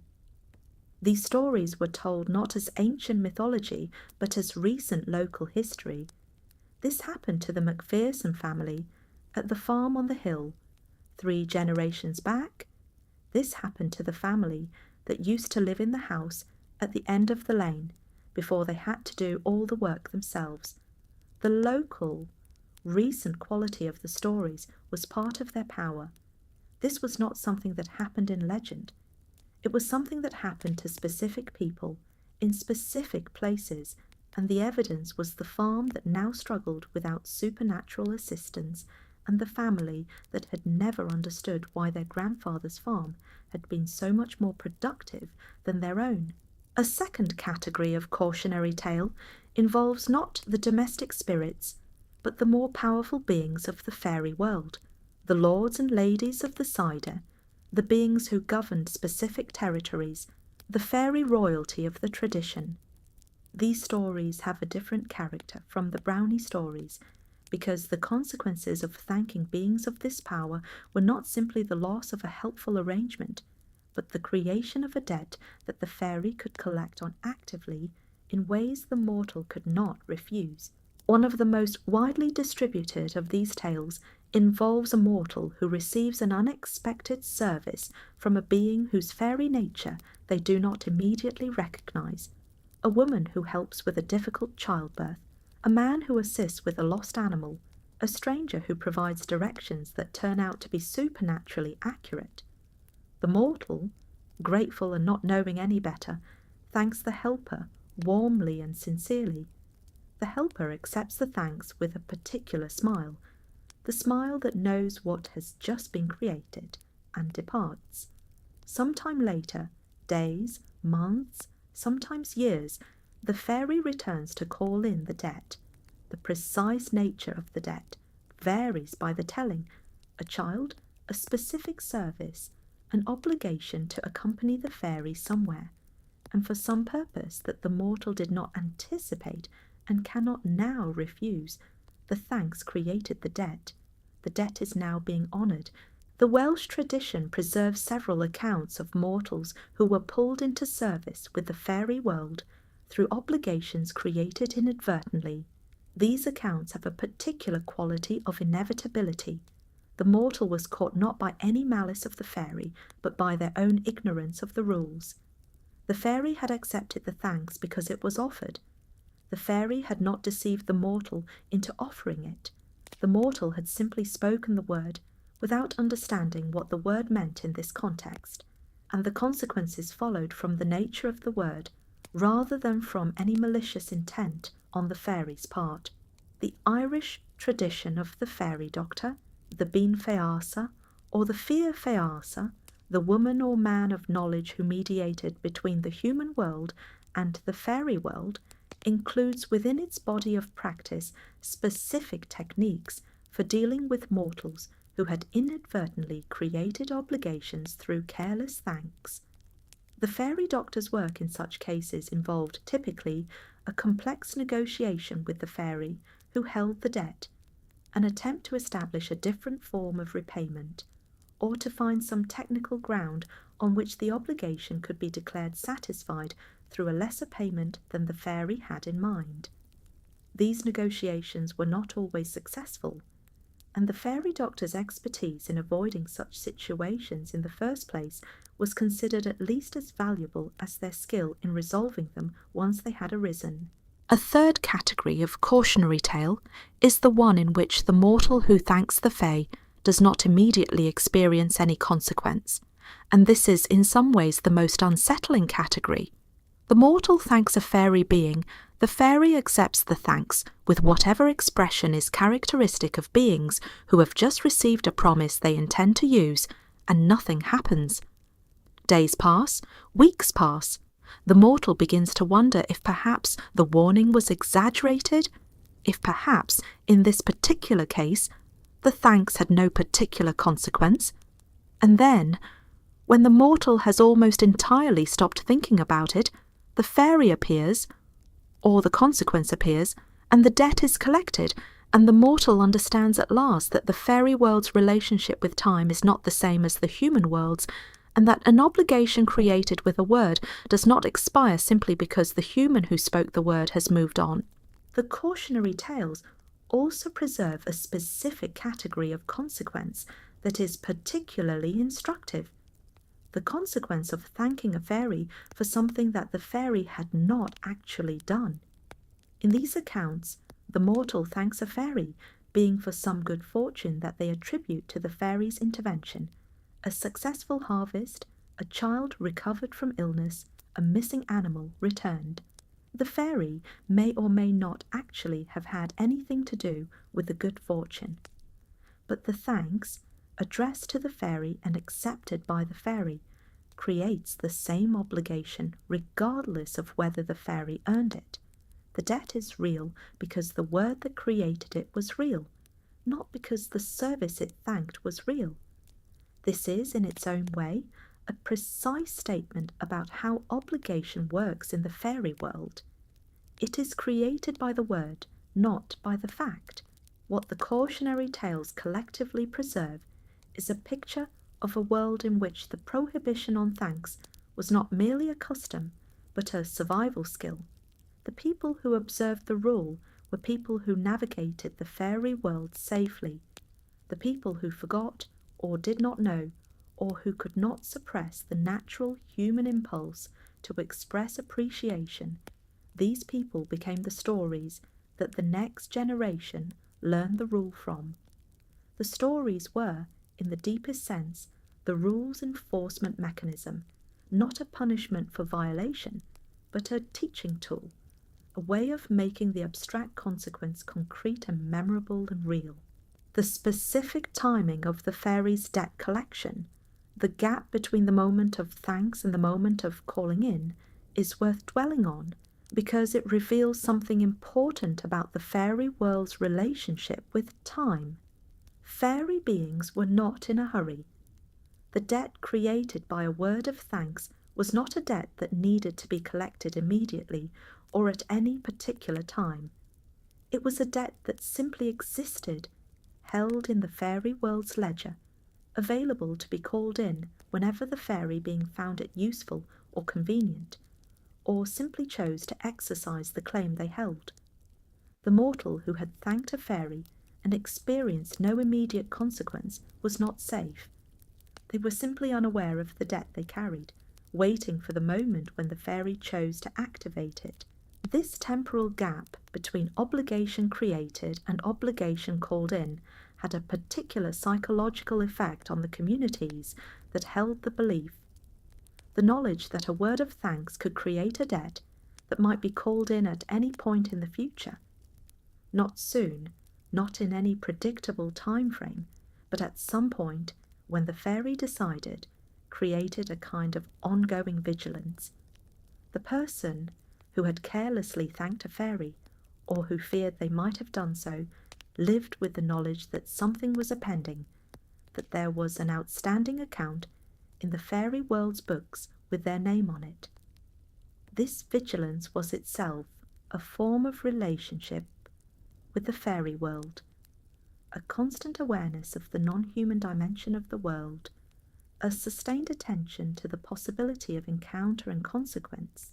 The fairy doctor's role in these situations illuminates the social infrastructure that the tradition of fairy interaction required.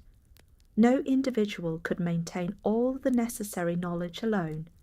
The tradition needed specialists, people who had committed their working lives to understanding how the fairy world operated and how the human world could navigate it.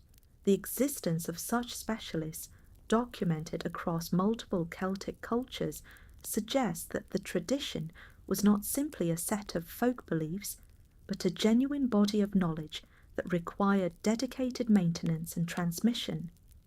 The prohibition on thanks was one piece of that knowledge, an important piece, but only one among many. The tradition told the stories because the stories made the rule survivable, because knowing why the rule existed and seeing what happened to those who broke it made it possible to hold the rule in the mind, even in the moment when everything human about you wanted to say thank you. The geographical concentration of certain cautionary tales about thanksgiving to fairy beings in specific landscapes, the particular hollows and hillsides and streams where fairy beings were understood to be most active, reflects the tradition's understanding that fairy interaction was not uniformly distributed across the landscape. There were places where the fairy world was close and places where it was distant, and the prohibition on thanks was most urgent in the former. The cautionary tales that attach to specific locations serve the practical function of warning travellers about places where the ordinary rules of human social conduct were least safe to follow, where the friendly stranger at the crossroads might be a being whose world operated on different rules, and where the reflexive human courtesy of thank you might have consequences that the landscape itself would remember long after the traveller had passed through. The fairy doctor's archive of cautionary tales was also a geographical archive, a body of knowledge about which places in the local landscape had the most active fairy presence and therefore required the most careful observance of the prohibition on thanks. This geographical knowledge was passed down through the community, along with the tales themselves, so that the next generation knew not just that you must not thank a fairy being, but where in the local landscape you were most likely to encounter one, and therefore where the prohibition was most urgently enforced.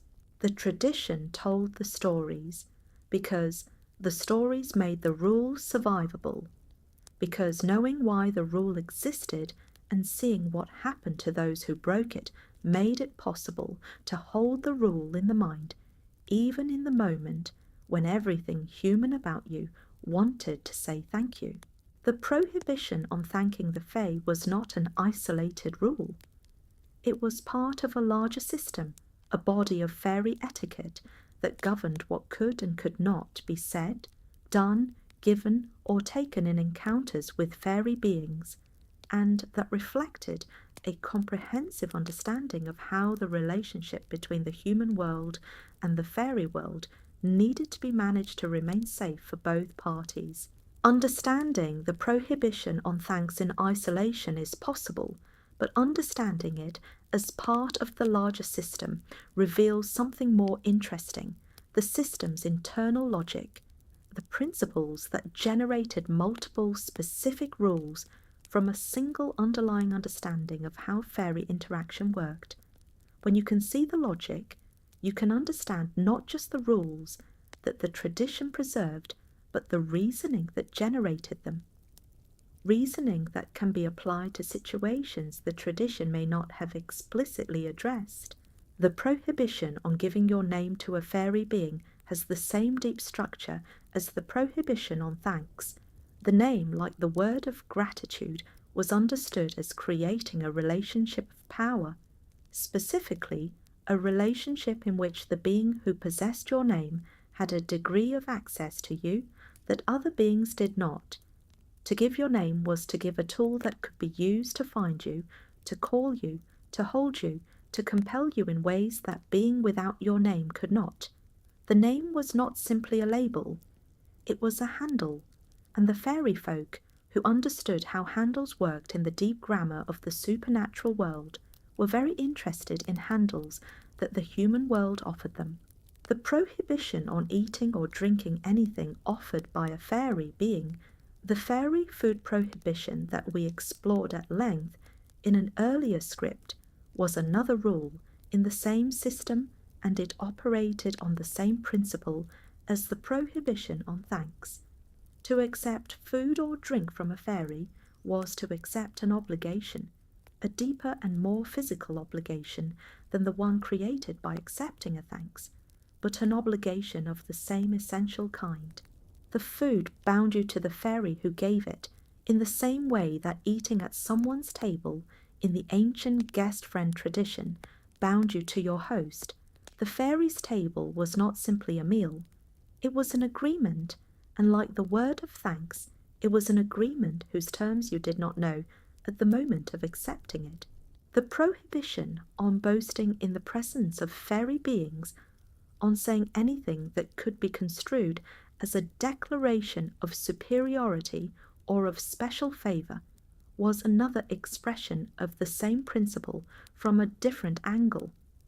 To boast of your good fortune, your beautiful child, your successful harvest, your health, in a context where fairy beings might hear, was to invite a correction.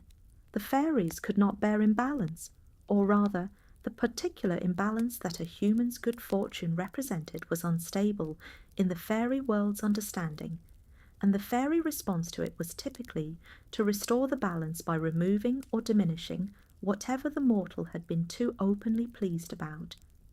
The protective formula, touching wood, saying God willing, using the Irish phrase go befoir dia oran, was an acknowledgement of this, a small ritual, humbling of the self, that kept the boast from reaching the ears of beings who would respond to it badly. The prohibition on pointing at or directly addressing fairy beings who had not chosen to make themselves known was another rule in the system.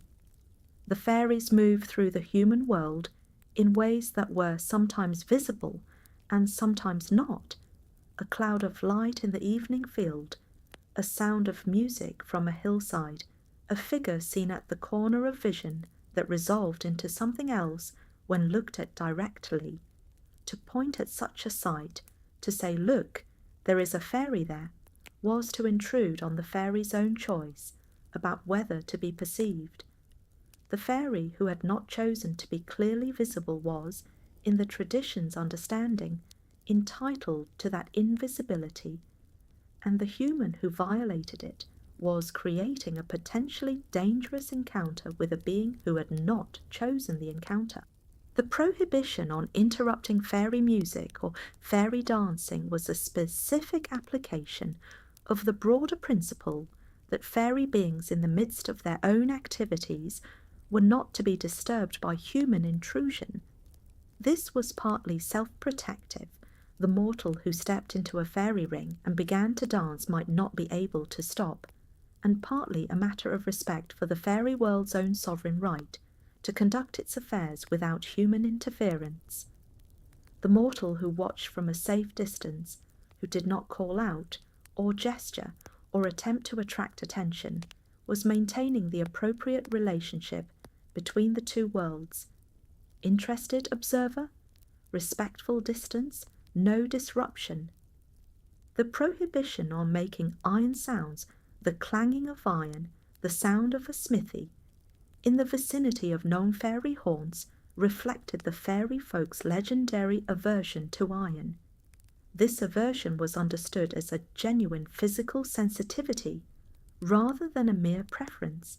Iron in the fairy tradition had a quality of realness, of fixity, of insistence on the material world's terms that was antithetical to the fairy world's more fluid and permeable nature. The sound of ironwork was therefore an imposition of the human world's most characteristic material on a space that the fairy world also claimed, and the fairy response to such an imposition was predictably negative. These rules, taken together, describe a posture toward the fairy world that was simultaneously respectful, cautious, and firmly anchored in the human world's own perspective and needs. You were in relationship with the fairy world, but you were navigating that relationship from your side of the boundary. You did not give your name.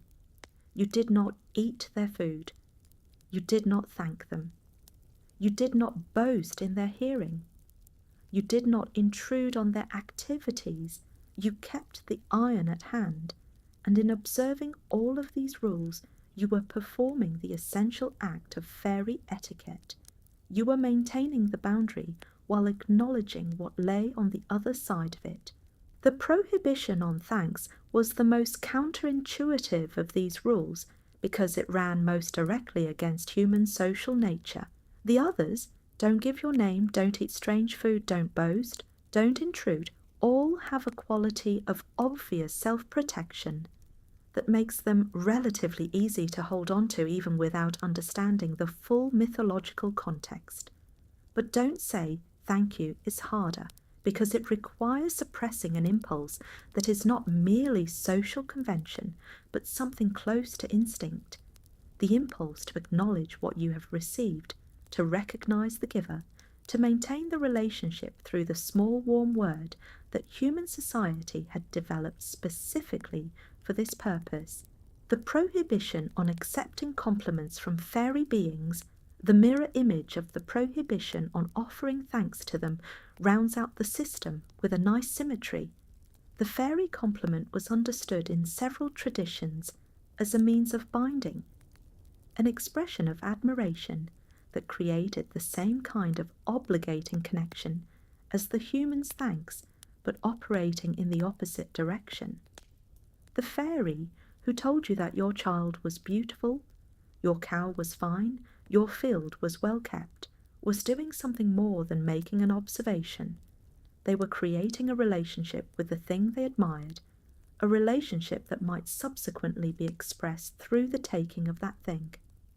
The correct response to a fairy compliment was deflection, a quick countercharm, a protective formula, a denial of the very excellence that had attracted the compliment, not because the denial was true, but because the denial broke the connection before it could be used.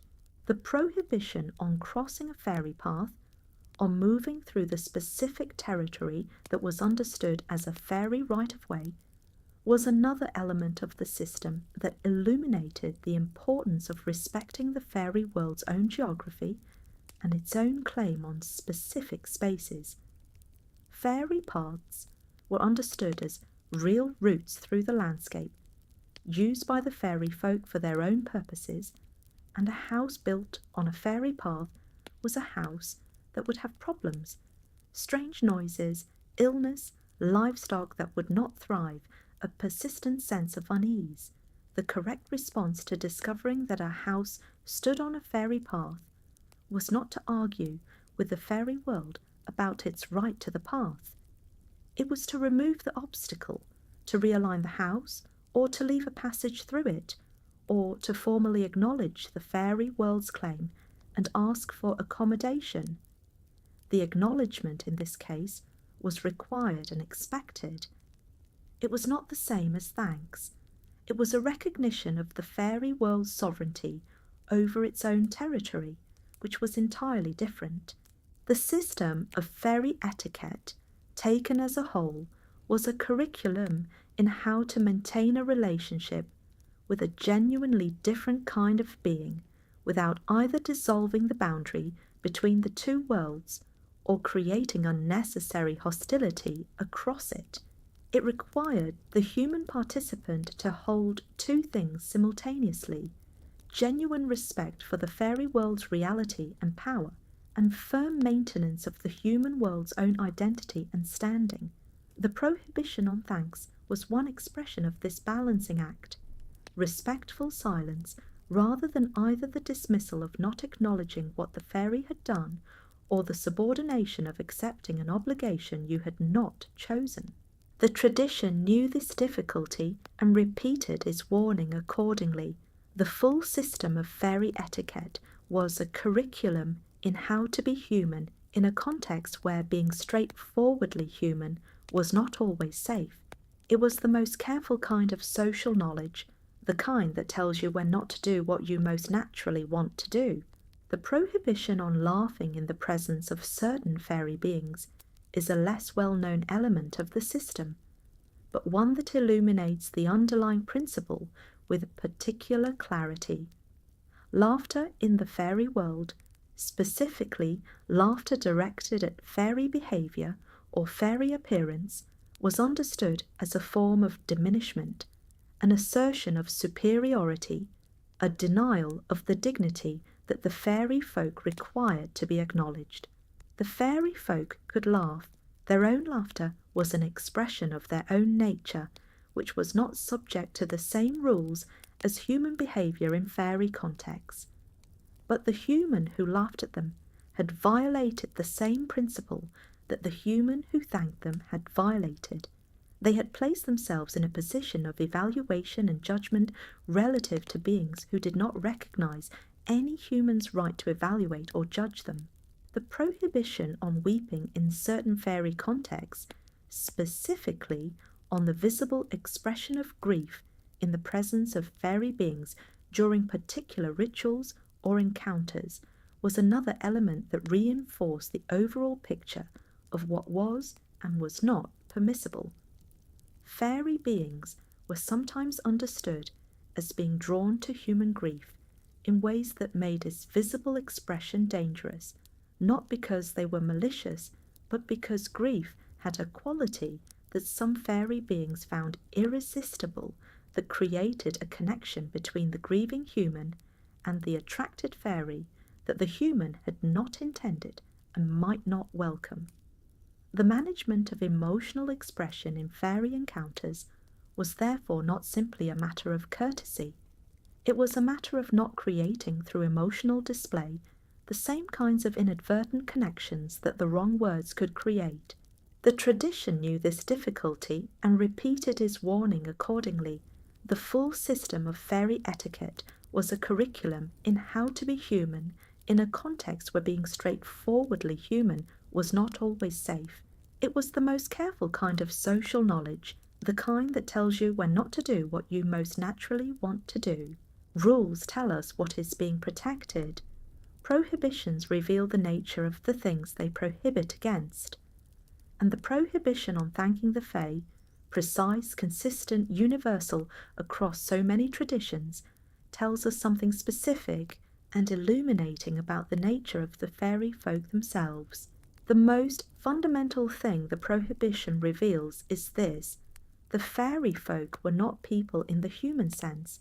They were not beings who operated within the human social framework, who understood human social conventions as binding or even as meaningful, who had relationships with humans on the same terms that humans had relationships with each other. The prohibition on thanks was necessary specifically because humans naturally assumed that fairy beings were like human beings in the ways that mattered, that they wanted acknowledgement, that they responded to gratitude, that the basic social grammar of human life translated into the fairy world without significant modification. The prohibition corrected this assumption. The fairies were not like that. The rule said, do not treat them as though they were. The fairy folk, as the tradition describes them, were beings of a different order, not simply human beings with magical abilities, not simply people who happen to live in hills and have unusual powers, but beings whose fundamental nature and whose fundamental relationship to the world were different from the human in ways that went deeper than any specific capability or incapability. They didn't age in the human way. They did not die in the human way. They did not form attachments in the human way, and they did not release them in the human way. They had their own system of value, their own understanding of obligation, their own relationship to time, and their own extremely clear sense of what they were and what they were not. What the prohibition on thanks most clearly reveals is that the fairy folk were not beings who needed the human world's validation. This may seem obvious stated baldly, but its implications are extensive and interesting. Most of the beings we interact with in daily life, human beings, domesticated animals, the social institutions we belong to, derive some part of their significance from the acknowledgement of others. We are, in this sense, constituted partly by the recognition we receive. The fairy folk, in the tradition's picture of them, were not. Their significance was intrinsic. It derived from what they were, not from what anyone thought of them or expressed toward them. They did not need to be thanked because they did not need anything from the human world's evaluative gaze. They were what they were entirely independently of what any human felt about it. This is, in a strange way, a form of completeness, a self-sufficiency that the human world rarely achieves, and that made the fairy folk genuinely different from any human being. Human beings are social creatures, constituted in part by their relationships, shaped by the recognition and the love and the appreciation they receive and give. The fairy folk were not constituted this way. They were complete in themselves, and the human who approached them with the human assumption that they wanted what humans want, acknowledgement, appreciation, the warm recognition of their good deeds, was projecting onto beings who had no need of the projection. The prohibition also reveals something about the fairy folk's relationship to power. In the human world, power is typically understood as something that needs to be demonstrated, asserted, and acknowledged to be fully real. The powerful person who is not recognized as powerful experiences a specific kind of frustration, a gap between the power they possess and the power they are accorded by others. The fairy folk did not experience this gap because they did not require human acknowledgement for their power to be fully real. Their power was intrinsic, as their significance was intrinsic, and the human's gratitude or lack of gratitude had no bearing on either. The prohibition on thanks was therefore also a prohibition on a particular kind of human assumption, the assumption that the fairy folk's power was the kind of power that needed human recognition to be complete. The tradition's picture of the fairy folk as beings of genuine intrinsic completeness is not without its darker implications. Beings who do not need the human world's recognition are beings who are not bound by the human world's norms, who can do what they do without needing to perform for human approval, without being constrained by the human world's judgment of their behaviour. The fairy folk could be generous because they chose to be, and they could be dangerous because they chose to be, and neither the generosity nor the danger was in any way conditioned on what the human world thought about it. The prohibition on thanks was, in this reading, also a caution about the nature of the beings being interacted with. Beings whose self-sufficiency made them capable of genuine generosity and also capable of genuine harm, with no particular social pressure in either direction. The prohibition also reveals something about the fairy folk's relationship to time and to the continuity of relationship. The brownie who left when thanked was not simply offended. It was a being whose identity was constituted by its ongoing unnamed participation in the life of the farm, and the thanks had, by naming the relationship as a completed exchange, ended the only form the relationship could take. The fairy folk could not be in relationships that were framed as transactions, because transactions ended, and the fairy folk were not beings whose relationships were designed to end. They could be in ongoing, nameless, continuous bonds with specific people and places. They could not be in completed exchanges. The prohibition on thanks was therefore a preservation of the only form that sustained relationship with fairy beings could take. What the prohibition ultimately reveals about the nature of the fae is something that resists clean summary. They were beings of a genuine otherness, not the comfortable, manageable otherness of the fantasy figure, not the otherness that is really just humanity, in an interesting hat, but a deep and structural otherness that required a different set of behaviours and a different set of assumptions from anyone who sought to interact with them safely. The prohibition on thanks was the rule that most clearly marked this otherness.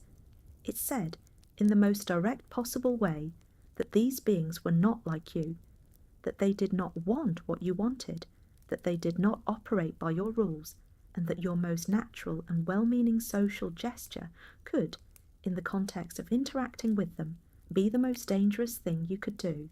The anthropological concept of the other, the being or group that is genuinely different from the self in ways that cannot be reduced to variations on the same theme, is useful here, and the tradition's treatment of the fairy folk as genuinely other rather than as exotic versions of human beings is one of its most intellectually honest qualities. It would have been easier and more comfortable to imagine the fairies as simply humans with magical abilities, beings who wanted what humans wanted, felt what humans felt, and operated within a social world whose conventions were basically the same as the human ones. This easier, more comfortable imagining is what most of the sanitized literary versions of the fairy folk offer, but it is not what the authentic folk tradition offers. The authentic folk tradition insists on genuine otherness, and the prohibition on thanks is one of the clearest and most specific expressions of that insistence. The fairy folk's self-sufficiency, as the tradition imagined it, also raised implicitly a question that the tradition did not explicitly address, but that runs through the whole body of fairy belief. Why, if the fairies were self-sufficient and did not need the human world's validation or company, did they interact with humans at all? What were they getting from the relationship if it was not the warm acknowledgement that the brownie rejected, along with the offered cream and the careless thank you? The answers the tradition offers are various and partial. The fairies were interested in human skill and beauty, which they sometimes lacked. They were interested in human vitality, which had a quality theirs did not. They were interested in human time, which moved at a different rate from fairy time and offered something that eternity could not provide. These answers are suggestive rather than definitive, but they contribute to a picture of the fairy folk as beings who sought from humans not gratitude, but something more specific and more interesting, a quality of being that their own world, complete as it was, did not fully contain.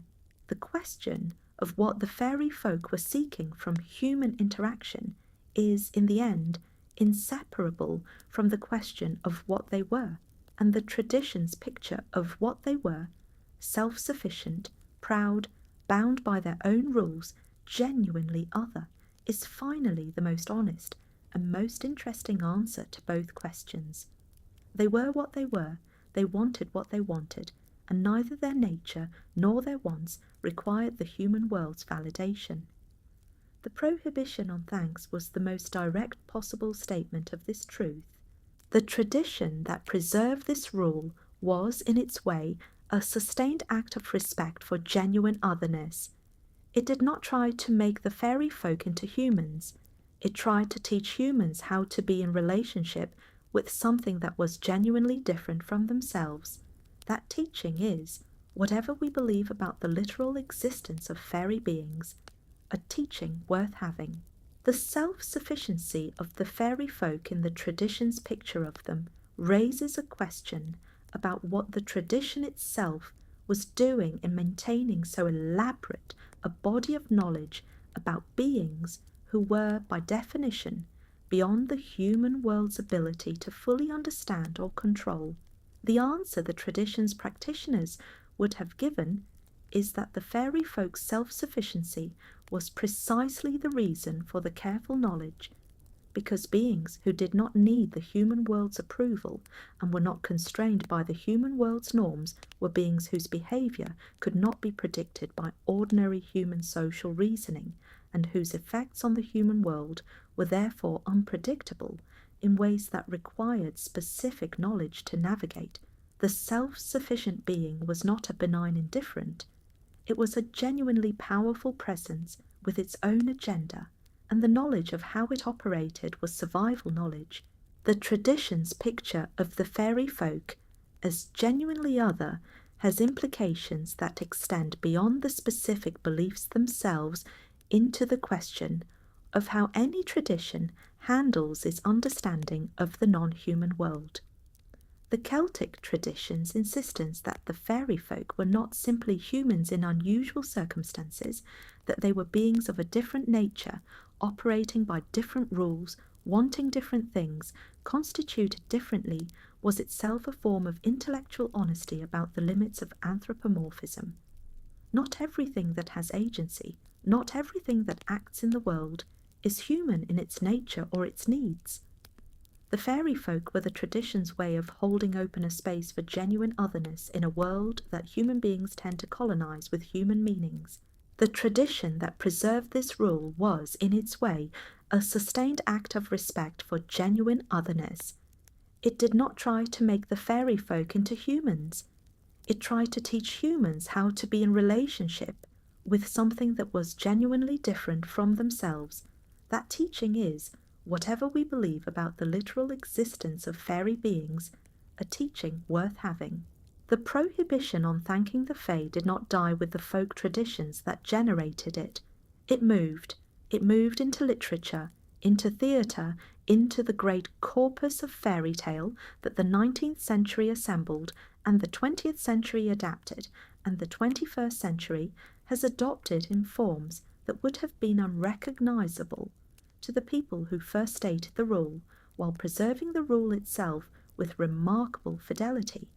The specific reasoning behind the prohibition, the gift economy, the binding power of words, the fairy pride, the debt that thanks creates, may have been thinned or distorted or simply not transmitted with the rule itself, but the rule is there in contemporary fairy tale and urban fantasy and the popular imagination of the fairy world, as persistent and as specific as it was in the oldest folklore accounts. Shakespeare's A Midsummer Night's Dream is an early and sophisticated literary engagement with a world of fairy belief, and it preserves several elements of the authentic folk tradition, even as it transforms them for theatrical purposes. The fairies of the dream are aristocratic and complex beings whose sense of their own status and dignity is constant and absolute. Titania's fury at Oberon, the courtly formality of the fairy world, the absolute necessity of understanding the correct protocols for interaction with beings of such power. The mortal characters who interact with the fairy world do so largely in ignorance of those protocols, and the consequences are the play's central comic action. The correction comes through the fairy's own resolution of the situation, not through anything the mortals do correctly. The mortals were never in a position to do anything correctly. They were never going to understand the rules. Edmund Spenser's The Faerie Queene, the great Elizabethan allegorical epic, engages with the fairy world in a different register, but preserves the same fundamental understanding of the fairy folk as beings who operated by their own rules in ways that the human world's social conventions did not straightforwardly apply to. The fairy queen herself, Gloriana, is a figure of complete sovereign power who bestows favour without needing to be thanked for it, and whose displeasure, when aroused, is expressed through means that the human characters cannot simply deflect with social courtesy. The Victorian fairy tale tradition, with its roots in the collecting work of the Grimm brothers and in the literary adaptations of writers like George MacDonald and Andrew Lang, both preserved and softened the prohibition on thanks. The softer versions, in which the prohibition appears primarily as a caution about the danger of rudeness to fairy beings, a version of the general fairy tale rule that the virtuous character treats even apparently unimportant beings with courtesy, miss the specific and more interesting content of the original rule. The original rule was not about courtesy. It was about the danger of a specific kind of courtesy, the courtesy of gratitude, in the context of a relationship with beings who did not understand courtesy in the human sense. The sharper preservation of the rule appears in the works of writers who engaged most seriously with the authentic folk tradition. George MacDonald's fairy novels, The Princess and the Goblin, and its sequel, At the Back of the North Wind, Lilith, preserve a sense of the fairy world as genuinely other, genuinely bound by its own rules, genuinely capable of harm when those rules were violated. His fairy beings do not want to be thanked in the simple human sense. They want to be understood, to be interacted with on terms that acknowledge what they actually are, rather than terms that project human social expectation onto them. The 20th century's fantasy literature returned to the prohibition on thanks with increasing directness, as the genre developed a more serious engagement with the authentic folk tradition. The works of Lord Dunsany, of Arthur Machen, of writers in the Celtic revival, who took the fairy tradition seriously as a body of genuine knowledge about genuine beings, these preserved the prohibition with considerable fidelity. In Dunsany's work in particular, the fairy world is a place of genuine and consistent rules that the human world ignores at its peril, and the rules are the rules of the old tradition. Do not eat their food, do not give your name, do not express obligations you do not understand. Contemporary urban fantasy, the genre that places fairy beings in modern settings and that has produced some of the most popular fiction of the last several decades, has taken the prohibition on thanks and made it one of its central features. In the works of writers like Holly Black, Jim Butcher, Patricia Briggs, and dozens of others, the rule that you must never thank the fae is so well established as a genre convention that it functions as a background knowledge for readers before the narrative begins. The characters in these novels know not to thank the fae. The plot complications often arise precisely when a character forgets, or when a new character who does not know the rule must be taught it before they do something irreversible.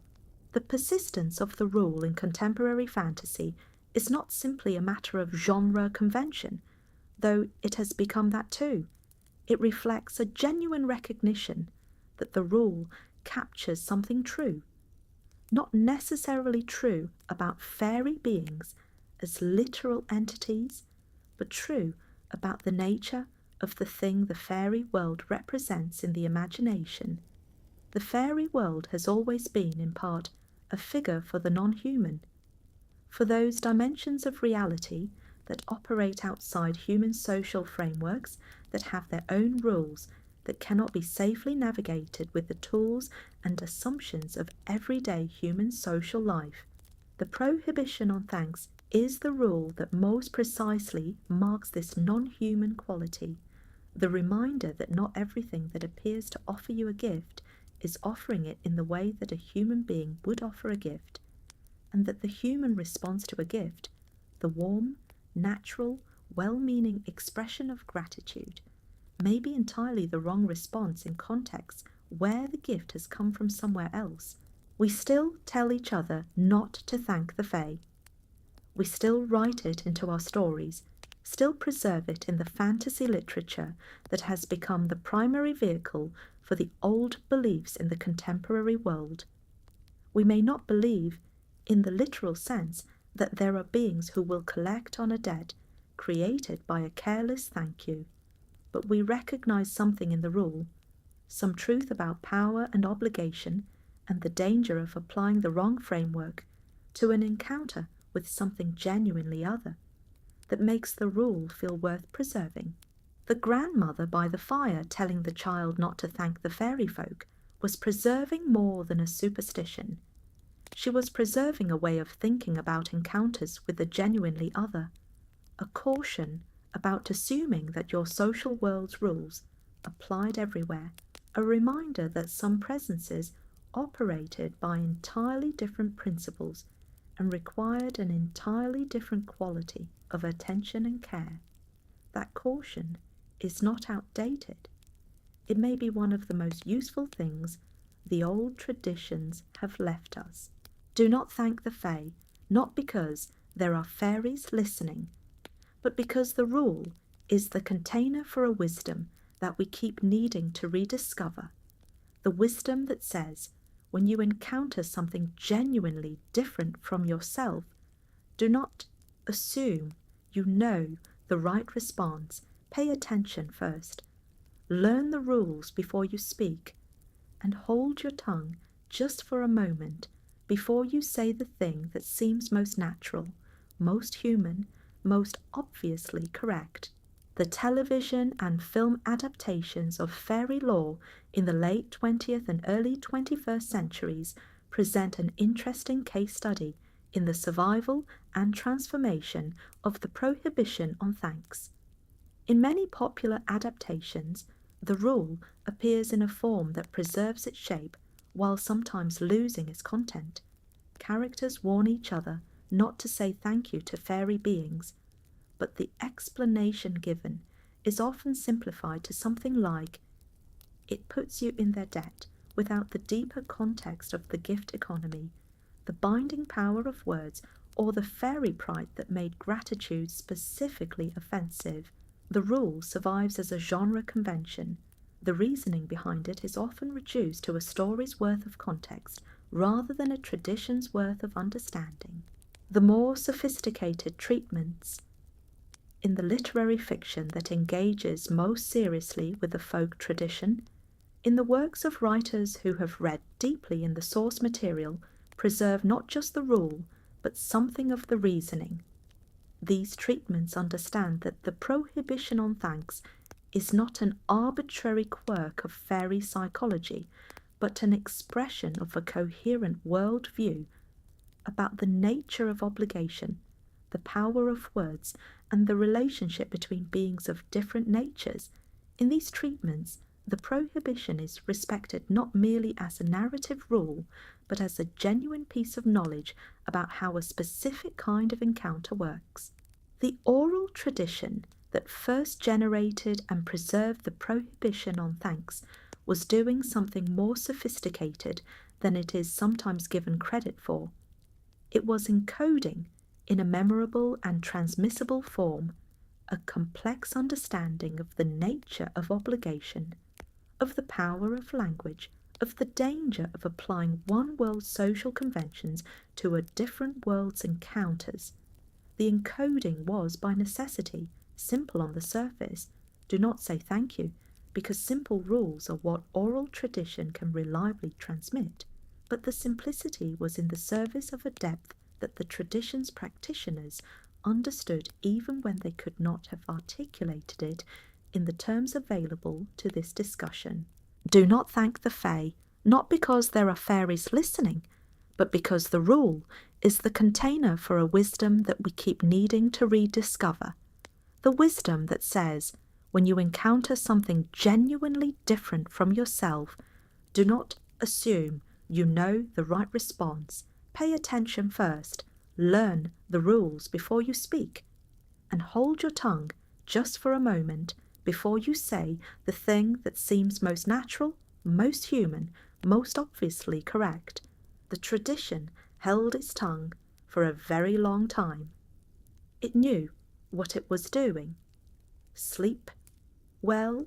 The contemporary relevance of the prohibition on thanks extends beyond the literary and into the philosophical and ethical.